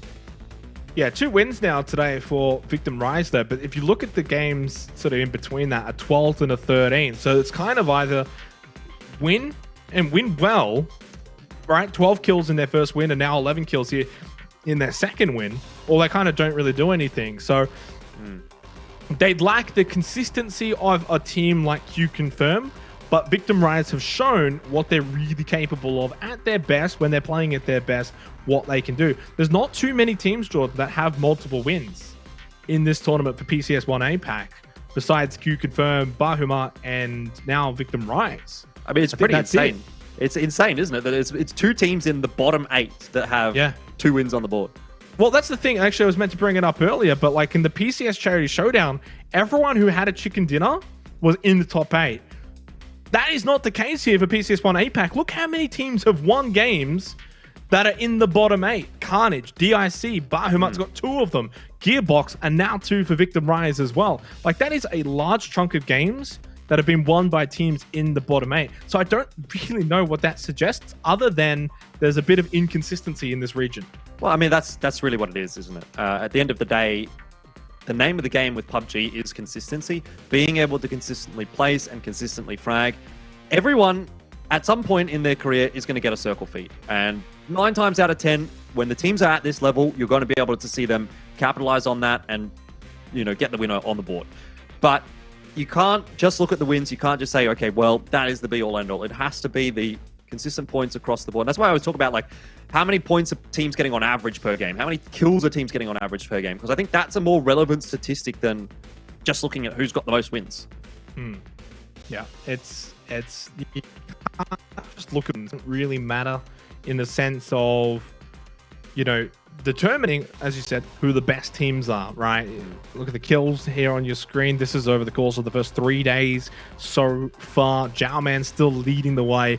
Nordra, though, is certainly caught up. He definitely wouldn't have been in the top 5 coming into tonight. Now he has a chance to, by the end of the night, although we've only got 1 game to remain, could take top spot away from Jowman, who has been the star man throughout all of PCS1 APAC, not just for QC, but probably this entire lobby. I'd say he's been the best player until now. Nordra's come out of nowhere and said, hey, I could give him a run for that title. Yeah, but I mean, I guess I can kind of pick up what you're putting down right now, but it's similar to that win discussion where Nordra's had one phenomenal game where he picked up like 1,000+ damage in that game. So you take that away and he's not even in the top 5. Now, obviously, it still is a factor, but it is just 1 game out of a great many. And I'm more impressed by seeing 3 Q confirmed players in the top 5 than I am by seeing Nordra as number 1 at the moment. I think that is just going to show that Q confirmed is the strongest team at the moment in the competition. Obviously easy to say when they're 40 points above the rest of the teams, but look, Nordra's doing great for his team, obviously, but I think it's Q confirmed right now that are just so impressive. You think about how much damage those 3 are putting together. Like, it's just running away with things so obscenely. I mean, to be fair, we've also still got 6 games remaining. So if Nordra can continue this sort of level over the next 6 games, I would give it to him, right? It's if, of course, that can happen. Yeah, obviously, he's caught up to Jowman in a very quick manner because of that. Typically, that 1 game where he picked up like 8 kills and 1,000 damage, sure.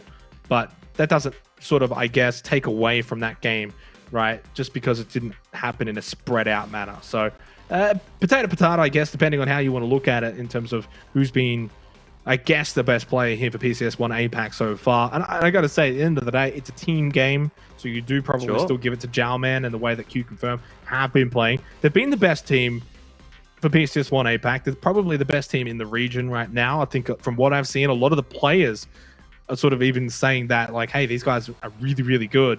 You know, and the way that Q confirmed have been playing almost goes against everything else that we see from this sort of region, right? They play in a controlled manner. They don't make rushed decisions. They wait for teams to make mistakes close by to them as well. As you can see, we're pretty close to getting into our final game of the night, by the way. They just play very differently to other teams, Jordan, who sometimes, you know, make these early breaches, or they have these really weird, you know, bridge camps, or they don't really know how to breach properly, or it's just all chaotic, or they rotate differently. All these differences, Q confirm, I would say if we were to have like an international event with like Europe, Asia, North America, Q confirm would be able to have their play style hold up overseas. Yeah, I agree with you. And it's not really much of a surprise considering they have been probably the most consistent competition, most consistent team, not only in this one, but in PCS Charity Showdown as well. They came second there, so they're sort of doing it back to back, and their playstyle sort of lends towards that as well. Big storylines, though, going into this final game, Xenox. I mean, both of the top Australian teams, top Oceanic teams, Fury and Astra, started today well. They've had a bit of a dip going into the first game of Erangel, and I'm sure they'll want to end the day where they started, so that's something that I'm going to be keeping an eye on. Q confirm, of course, whether or not they can bridge that gap or extend that gap even further. They've had 2 third places to date. They've had some bad games as well, but 2 third places, get another one on the board, and they're pretty good. So, a few big names to sort of keep an eye on going into this last game of tonight. And the final game of Erangel for tonight as well, of course. So 5 games left after this, of course, which will be on Saturday. QC can basically see the finish line from here. If they get a donut this game, though, it just leaves the door ajar. On the flip, if QC go on and like win this game, Jordan, or get anywhere in the, I guess, realms of like 15 to 20 points and the teams below them get nothing, I'd be prepared to call it, even with 5 games to go. Can Victim Rise be the first team to get 3 wins in a single night? Q Confirm got 2 on day 1. Maybe Victim Rise can get a 3rd here and cause some pretty interesting discussions, I'm sure, to arise. Shrieking Circle to close out the night. If this were Miramar, I'd say there's a chance that we could see the islands out to the east. Of course, there are no islands out to the east besides Spawn Island, which is more north than east. Golden Cat, though, hasn't been a good night for them, Jordan, and they are a team I had pegged to keep QC honest and be hot on their heels, and they have definitely done everything but that. They haven't done good things. No. One team that has been doing good things is Fury, and they've had a bit of a circle feed, Xenox. I know that we're not watching them on our screen right now. We're watching Q Confirm, and we've talked to death about Q Confirm. To be fair, we've kind of talked to death about Fury tonight, but I do just want to touch on them again. When they've had the circle feed, they have been able to convert it into pretty good games. And once again, they have a pretty decent circle here. They're going to be the team that has to rotate the least. Now, admittedly, we have in the past also said that the first circle tends not to matter all that much. But at least it's a good feeling knowing that you don't have to go from one side of the map to the other. Yeah, that's always going to play to the happy part of your mind. Not having to worry about dying on rotation or being caught out if you're unlucky sometimes. Saying that, phase 1 sort of circle can be deceiving if it is on top of you. It's not always the best. Yeah. And just because you loot there doesn't necessarily mean you actually play many games there. In terms of positioning and where to sort of go, it may not always be well known. Like, for instance, Erangel, the one place I hope you'd know where everything is around Gakka Fields, because I'd say that's where like the majority of circles go, is around Gakka Fields. You don't really see much mansion play, Jordan. I don't know about you. I personally don't. Nope. Very rarely. So, of course, Fury looting around mansion and Povka. A lot of circles, though, still. I mean, who knows? Maybe we go Mill to Power. As Neapolitana Fields as well could be played. If it does, that's not always fun because really it comes down to who gets the Wizzy Tower in the fields. I mean, it can literally go anywhere, can't it, really, at this point? Obviously, it's not going to go out over the water in the long term. Cerberus Esports have struggled to an extent today. They turned things around a little bit there in game number 4 of tonight. Only 4 kills for them, but it's still something at least on the board, some points. It's been a rough one for them. 15 points today. And it's by far their worst I think they've done all right. I think they've done all right considering they haven't got their best player. Who really, up until now, match 5, I believe Haisaki was still top 3 for kills. Like, he's missing like 3-4 games. Well, he's missing all 4 games, I should say. But it took 3-4 games roughly for him to actually be overtaken. Like, the dude had been fragging out kills and damage wise. You lose your best player, and I still think then Smell has come in and done an okay job, but as a team, they've just done enough to kind of keep themselves close to QC. It's not their fault necessarily that Q Confirm were able to have a massive game in match 4 to widen that gap, because prior to that match, Jordan, they had the exact same amount of points as QC, and I think if Haisaki does come back on Saturday, they would have taken that tonight. They would have said, all right, let's just try and match them for tonight and then try and overtake them on Saturday. Yeah, potentially. God, Meow struggling a little bit on the rotation. Buriram is one of the teams that I was getting a little bit excited about. Seeing as how they performed in game 1 and 2. And they didn't do too much in that final game, or in that 4th game. 26 points for tonight for them so far, though. They've been chugging along pretty nicely. Still an opportunity for this to be their best night. Though they'd need a pretty solid placing here. They're sitting at about 40 points tonight, Xenox, which is not too bad at all. 26 at the moment. VTR is really like the heroes of tonight, though. Let's be real. They've got 45 points tonight. To put that into context, Q-Confirm got 64 on day 1, 53 on day 2, and so far VTR is the team that's scored the third highest amount of points in a given night, although they may end up in second. Don't necessarily expect them to overtake first. I don't see 19 points coming out of this game for VTR. That'd be a huge night if they did. I mean, they've had a huge night regardless for VTR. They're going to be happy with how tonight's gone. Put themselves in a winning position from last to now sort of very much middle of the pack, 9th place. Like, so... Don't mind this rotation from Golden Cat. Whether Victim Rise get any more in this game in particular, I don't think matters too much. I just want to see whether or not they're going to be able to back it up on Saturday as a whole over the next then 5 games to be played. Art God, that's going to be a slow push out, but now gets the motorbike rolling, not too far but away from Insight. The black and white gang for Fury Australia. Bahamut, though, have continued, Jordan, to really disappoint me on Erangel. Miramar, they've been exceptionally well, but Erangel, obviously not their map at all, which is surprising. Like, to this degree, like, it's like 90% Miramar, 10% Erangel is just not good enough. No, you can't be affording that kind of a split. It's okay, I think, to have a map that you tend to perform a bit better on, 60-40. That's fine. But you do still need to be able to pick points up on the other map as well. God Meow has gone a little bit too far into the water, but apparently it's an aqua bike, so don't worry about it, ladies and gentlemen. We've got some future tech going on here. So Boomerang will continue their rotation unscathed. I mean, I'm pretty sure they actually have that current tech, don't they? I'm pretty sure there's like vehicles that when they go in the water, the tires go away, and then they've got like little propellers. Yeah. That's pretty much what it was. Although, to be fair, he was driving along the bottom of the... like, that wouldn't work in real life because the sand down there, I don't think you're going to get too much traction on it.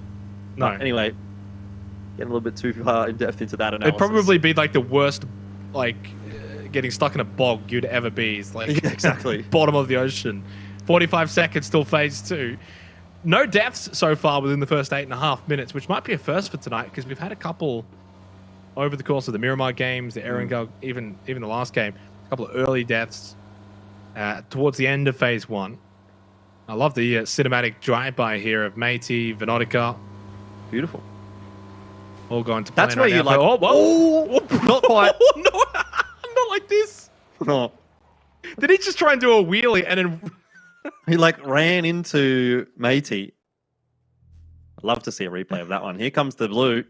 So that's going to cost a little bit for day trade, some meds, and quite a bit of time as well. See where this circle shift goes. Oh, it's right over the top of Yaz, which is not something you see every day. Maogi will be happy for that kind of a circle to be seen. I liked what Q-Confirm was going to do, by the way. I was watching them on the map, on PCS_map, and you can see Svit at the moment is up to the north. It gives you an indication of where they had their players prior to this circle popping. And essentially what they did was they had players to the north and the south of that bridge over Rozok, so that if they had to go up to the north and rotate around, they could do that without too much of a problem. They've done exactly that. Svit's going to be the scout at the moment, and Q-Confirm will be following behind him. And just another indication of this smart gameplay that we've been tending to see from Q-Confirm. Hedging their bets, and they've done a pretty good job. They should be able to rotate in quite comfortably. They certainly don't need much to go their way, but every little thing will help. When you're in that position with this game, and of course 5 more still to be played, even with a gap like that, I personally wouldn't feel safe. I'd still be feeling like every game, as if it's our last, as if it's, it's so important. Everything that can go right needs to go right to win a PUBG tournament. Well, this is going about right for Fury at the moment. They've run into Bahamut, who, as you've mentioned, is one of the teams that definitely struggles a lot on Erangel. And if Fury is aware of that, they may be quite eager to take an engagement here. You can see them on the minimap spreading out a little bit. It will need to be a bit aware that Boomerang is coming down from the top of prison as well, though. So I'm not sure that Fury will be Biting off a little bit more than they can afford to chew here.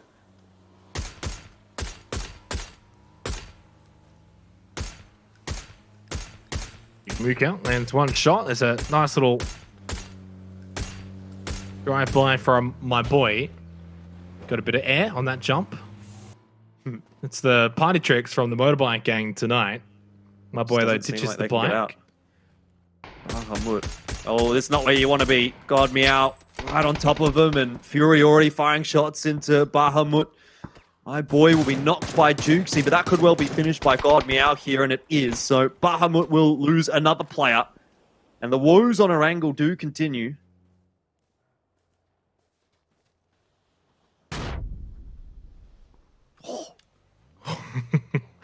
The wall saving the day. Shinryu gets the revive. Ronan.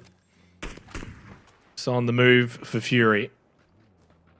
I think they smell blood in the water. So do Buriram United, though. Buriram, of course, need every point they can get. Still, a 40-point gap is not impossible. Unfortunately for Bahuma, as soon as they run out and away from Buriram, they run straight into White Kikamukau from Fury Australia, who continue to impress tonight.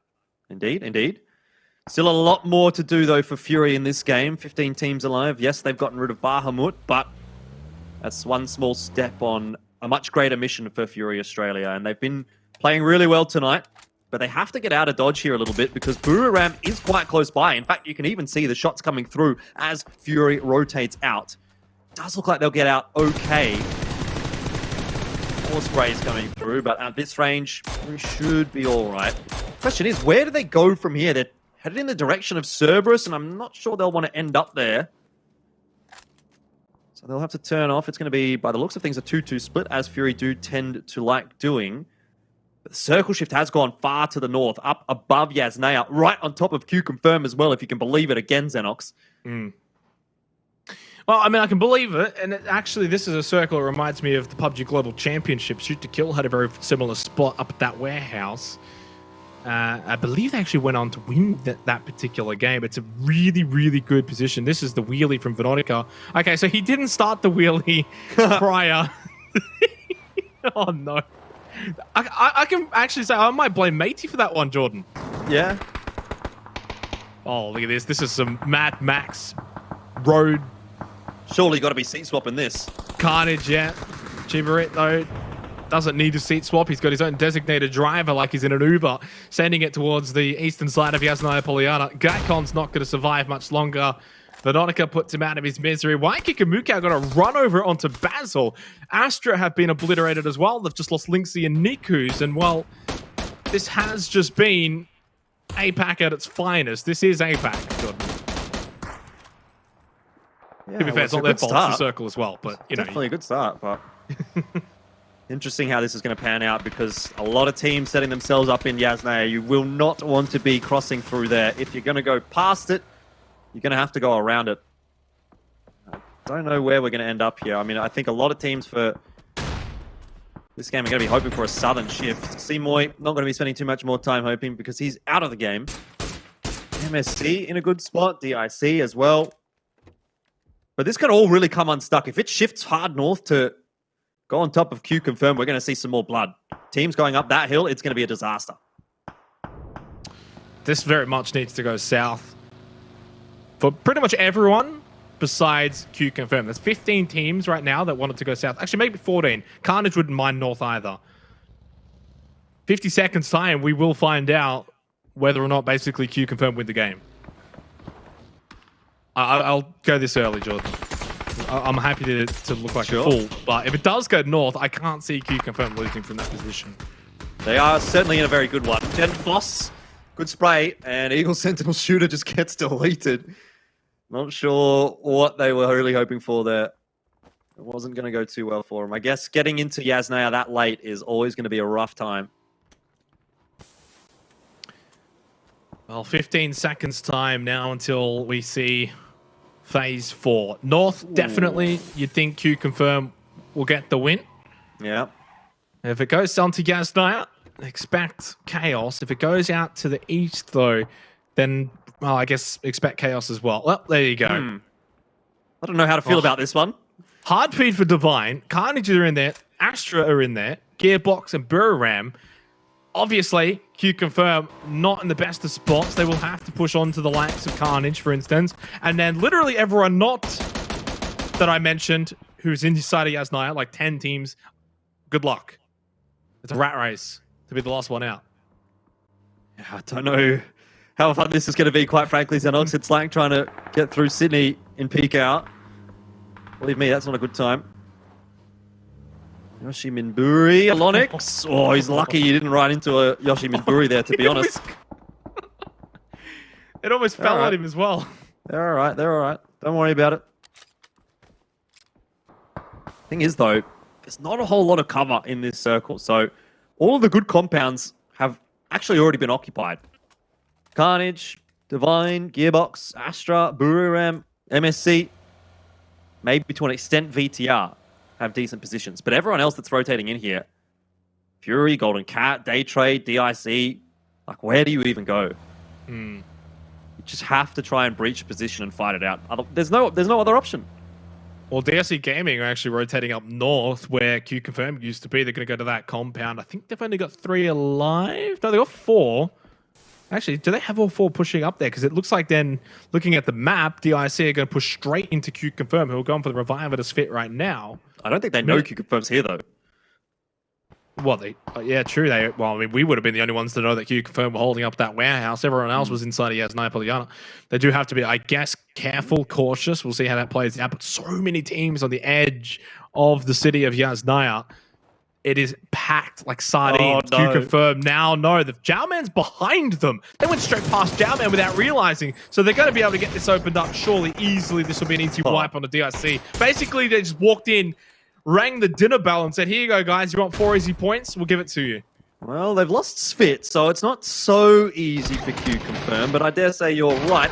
Kwan hits a good shot into Jowman. Gem's looking to trade back, but doesn't get the opportunity fully. A big spray. Kwan still surviving right now. Q Confirm won't come out of this unscathed. They've lost Svit. Now Gems is knocked as well. Carnage has heard that dinner bell, Xenox, and they're hungry as well.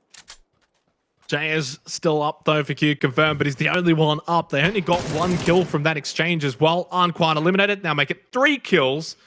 They do at least win the fight against DIC, but are they going to be able to win the war? So many other teams, and there's only 1 player alive for Q Confirm. Back over to Yasnaya Polyana. Day Trader Mog Esports, top 1-7. Nice little hop over the wall. Back towards Jet. Noctan with a nade. Primed. Looking just for the flush for Fenotica because he doesn't have the information onto Flash, and Matey can't throw the nade inside. And for now, Day Trade are under an immense amount of pressure. They're in the worst position compared to Maogi. A lot of teams trying to group up, I believe, at the hospital or police station. I can't even recall. I haven't been here in years. I actually haven't been here, Jordan, since they changed to the new Erangel. Well, let's see what Cerberus can do. Jukesy knocked down by 6 sacks. This is going to be rough for everyone involved, even Cerberus. Indeed it is. Fury going to look for the breach. That's good timing from Ronan. He's got a... What? Ronan's done it all himself. Be like Ronan. Exactly. Never a better statement. 4 kills for him. I don't even know where they've all come from. Fury have gotten control of hospital and police station.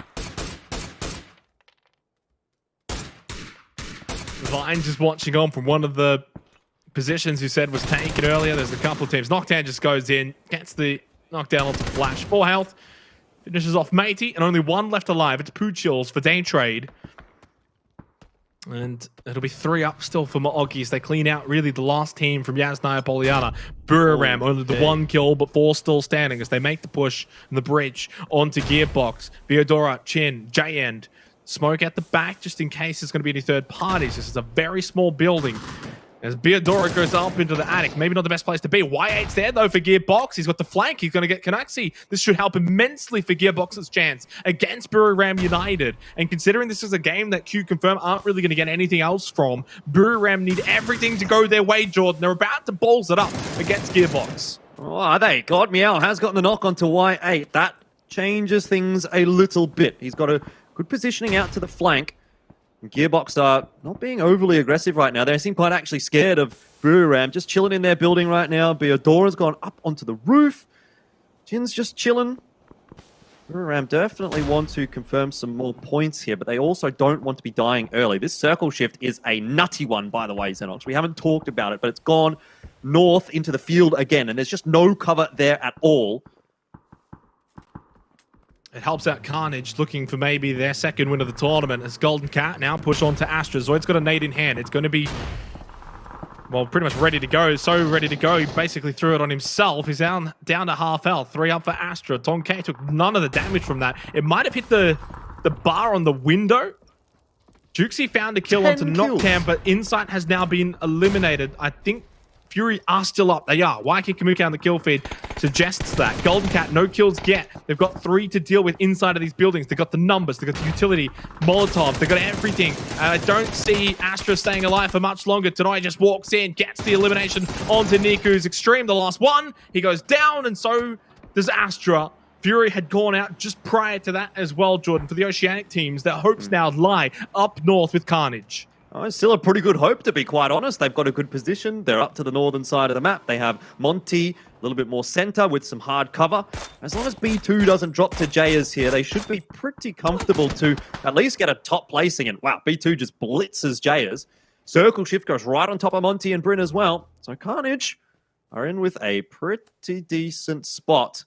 One thing that I am sad about, Xenox, is that Fury hasn't quite managed to get to the 100 points. If you would have told me that Fury would be in 3rd place at the end of tonight, I would have called you an absolute They're lunatic. on 99, Jordan. They're on 99 points. I don't believe it. They may not end up in 3rd place. It depends what MSC does here because they're pretty close. But even still, massive night from Fury. Yeah, huge, immense. They've been the best team tonight for day 3. And who knows, maybe if they're the best team again on day 4, could very well win everything. At the very least, a 2nd or a 3rd place. Heck, anything inside of the top 5 is a really good placing here for APAC, considering the level of skill in these teams that are in this region. As we're down to 7 teams, 21 alive. Levi's knocked down onto Illinois. Divine Esports looking to make amends for what was a very rough and slow, sluggish start to the night. Golden Cat, well, they've had a horrible night, but maybe a reprieve in the final game. MSC taking out the 7th. There's Nordra, Terminator himself, that we've coined him. This time, though, things haven't quite gone as easy as it had on that Miramar game. Well, he did manage to get the kill on the 6 stacks there, but with MSC being eliminated, that probably locks Fury into 3rd place unless Golden Cat just pops off. Don't really see them being able to bridge that gap, though. So top 3 looking like it's probably locked in at the moment, heading into the final day on Saturday. Ram certainly will be hoping to get more points on the board here to bridge the gap against Q Confirm. Realistically speaking, I think you could make a solid argument that they're the only team right now that could potentially overtake Q Confirm. Fury are 50 points away. Ram just about 40, and it might only be about 40. I don't think that they're going to get too many more here against Gearbox. Nordra has to do it himself against Xenox, and he's hearing those footsteps. It's JN pushing into him, but taking the timing wrong. Nordra, however, fires a little bit too early, tries to get the smoke down, provide himself some more time. In fact, it's a flash. He does flash himself, but he's going to hide in the bathtub. Really good movement here, actually, from Nordra. But smart from Gearbox that they didn't try and follow him in there as well. They held their current position, which was the bigger room, waited. They knew he couldn't really go anywhere either. Well played from Gearbox. I thought Nordra still did as best as he could in that situation, and he's been immense tonight. I mean, if we're talking about the best player on the night, definitely he takes the cake. Yep. It was his night tonight. Divine's still alive in this game. 7, 8, 9, 10 on the standings, all still in this game. Carnage 15th, also still in this game. 10 seconds till phase 7. They've had the benefit of the circle pretty much the most this game. But they've been able to find kills on the likes of QC as well, making use of it. Up north we go. Bryn and Monty get the feed in. It's not a compound. I think it's just the concrete base of the electric tower thingy. Yep, the electric tower thingy is indeed probably a good way to com that. I'd know exactly what you're talking about. But hey, this is another potential chicken dinner on the board for Carnage. We'll have to deal with Gearbox, who's going to get into that dip, which we actually saw. I think they ended up actually winning from there in Charity Showdown.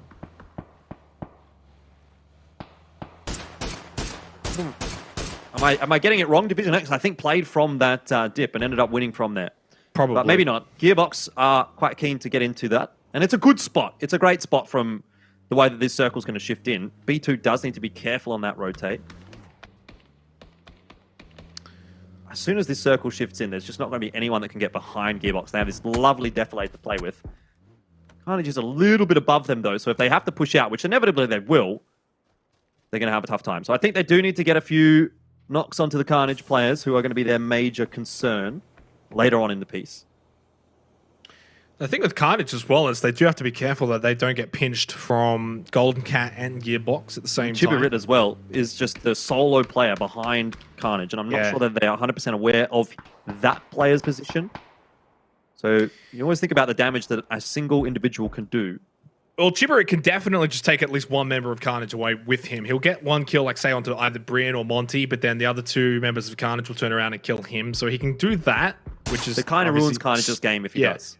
Well, basically, yeah. And that can't happen to, say, Gearbox. That maybe could happen to Golden Cat, depending on how Tonkay pushes up. Like, if Chibirit gets a really nice, easy kill onto Tonkay, like, because right now he's actually probably more likely to get Tonkay than anyone because he can't see the members of Carnage. On the map, it looks like he's right behind them. Yeah. But I don't think he wants to go up the hill. No. And if he stays down the hill, then potentially Tonkay and Golden Cat will spot him as well before you can even do anything from Victim Rise. 5 seconds until phase 8. Don't think it's going to change the landscape too much. I mean, besides, I guess, Gearbox, if it goes out west, and while still, even then, they still have to move onto B2. The circle goes. Bryn, Monty there. Thing is, there's not that much cover for Carnage to play with. They have the top of the defilade. They have the high ground advantage. But if they get pushed, if someone's in a position to actually shoot at them, there's not a whole lot to hide behind. So they'll be relying on smokes and this vehicle. B2 is the anchor at the moment, and he really needs to survive. Shots going into Y8. But a few Gearbox players to deal with. And there's a good shot. Shin, I don't think B2 had a helmet. You get the revive, though, because he's close. And I don't think Gearbox can push up necessarily. They're trying to. They are. They're going to go straight for it. Bryn going for the revive from what I can see. Does get it up. B2's very low health. Not sure how much Monty can really help from here. Bryn's going to push up, though. Gets the initial knockdown. There's a Molotov at the tree as well. Jen's going to be down. It's a double knock from Carnage. No, actually, is it 3? It is, because Tanoi from Golden Cat got Y8. Gearbox it down to just Beadora. They've blown a 4-man lead towards the end here. They were the only team with 4 players still standing. Now they're down to 1, joining Victim Rise. And Carnage potentially on the verge of their second win at PCS, potentially. Golden Cat will be their main threat from here on out. You'd have to think. Tanoi gets the bleed out onto Y8. 6 kills for Carnage. Gearbox are gone.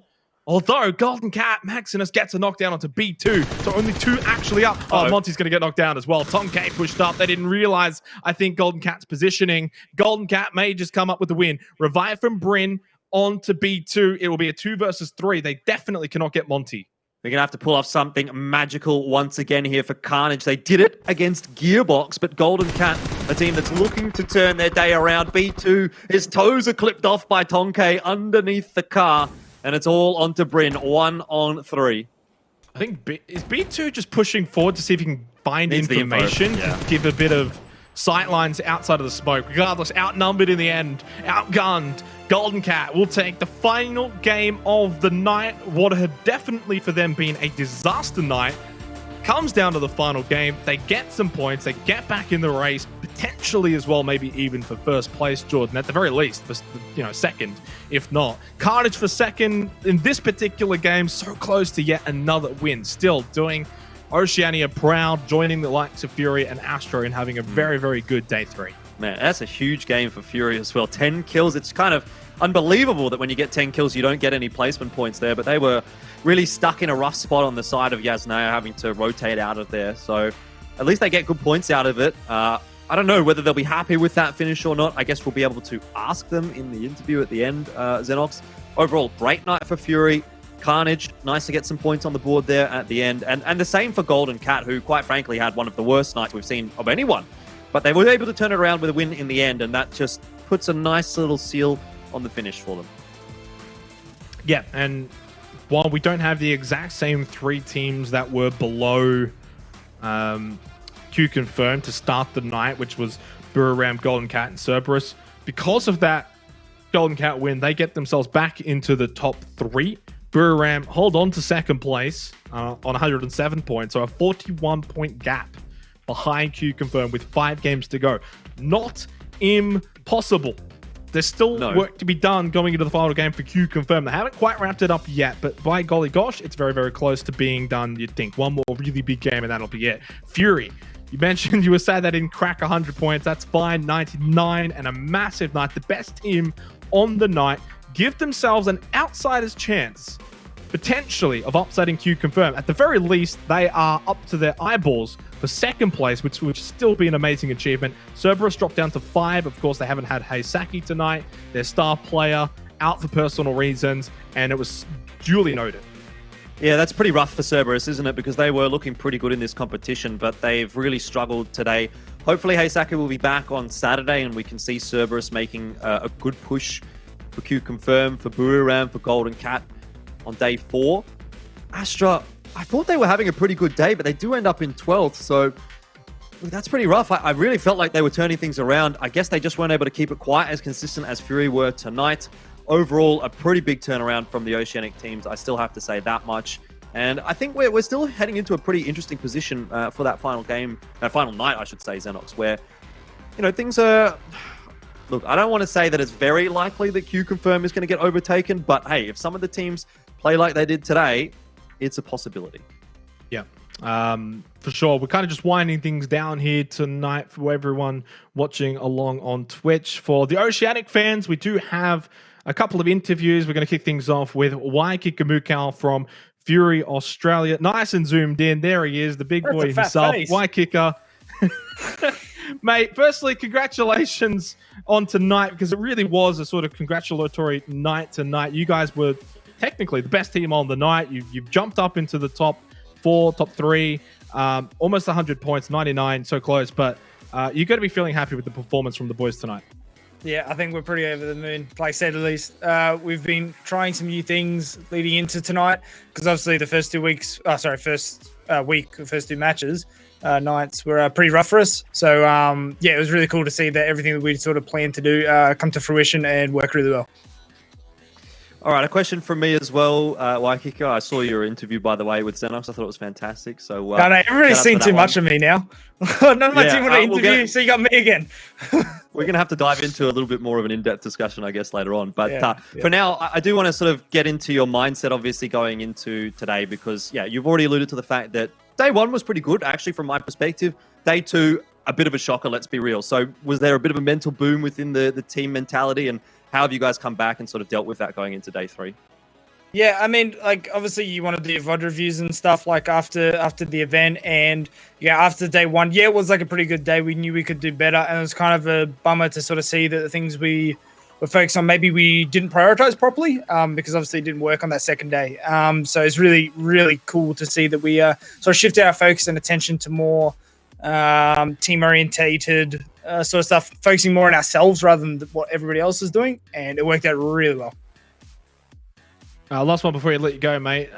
Tonight wasn't just about Fury Australia, but Astra played well. Even Carnage, just finished second place in that last game. What do you think maybe sort of potentially could be the difference maker between last week and at least day 3 for this week for the Oceanic teams coming in and versing these Southeast Asian opponents?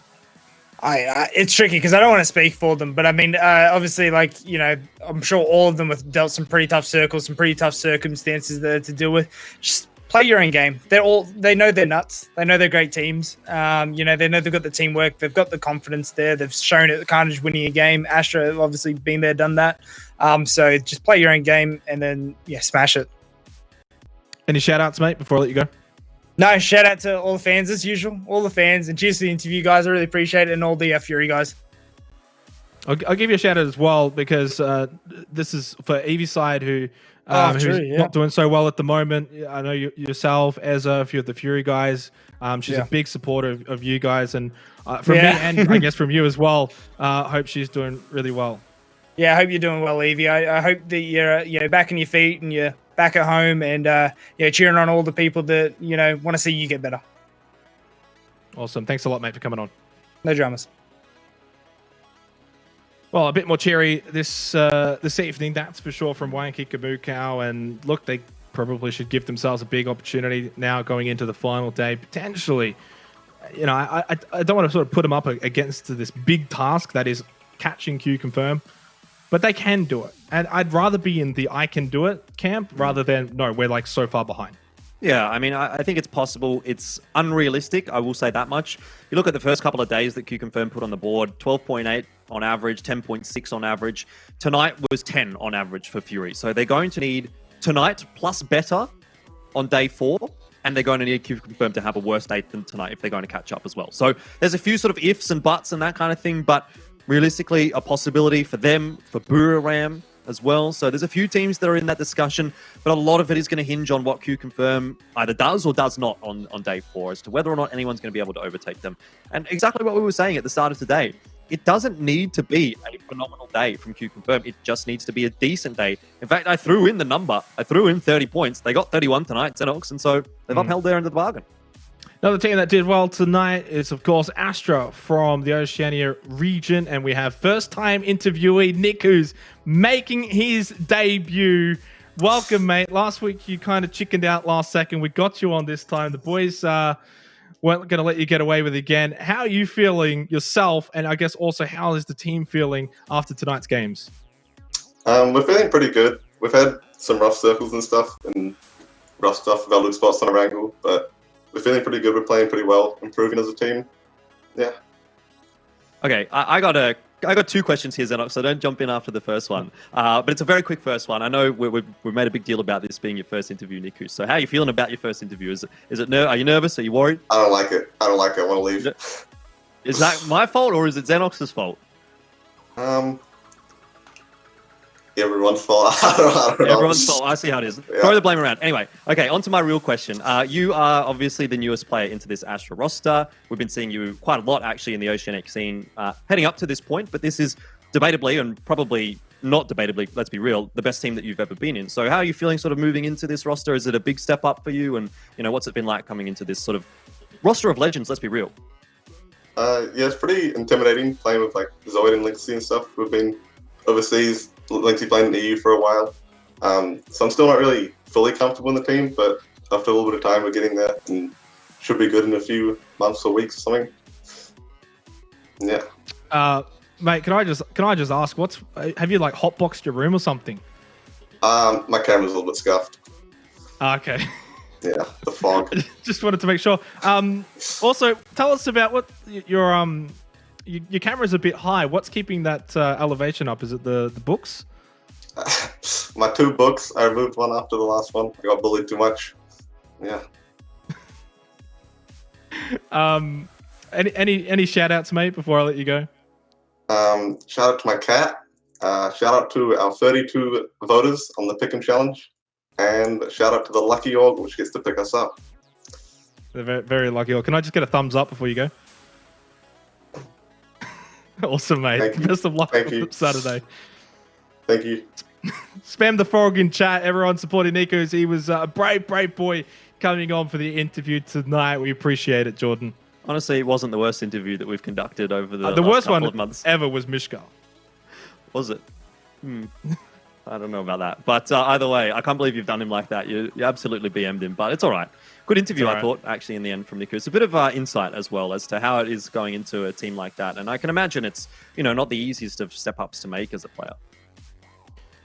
Oh, no, obviously, you're coming into a team that's full of veterans. Lynxy, Extreme, Zoid, they've all been around the block. They've been at the highest end as well in PUBG, not just on Oceania, but internationally as well. They've all played internationally. So Niku's is coming in as the fresh face, and they're going to obviously build him up into be the next Luke 12. Oh, well, hopefully. It's going to be a bit of a step up, I guess, for him, but it's very much a possibility. There's a lot of talent within the Oceanic region, as we've already seen tonight, but certainly a lot of talent as well in the APAC region, Xenox, where looking forward to a good day 4, but I think a lot of that hinges on how Q Confirm come into that final day. Yeah, well, you're quite talented lettuce yourself, Jordan. Thank you very much for coming on here for day 3. We will be back for day 4 of PCS 1 APAC on Saturday night in about 12 hours' time. I don't know when. North America will be on, so go and cheer on the boys from Shoot to Kill, who are currently doing very well in the Pick'ems challenges as well. But until Saturday, we'll see you then.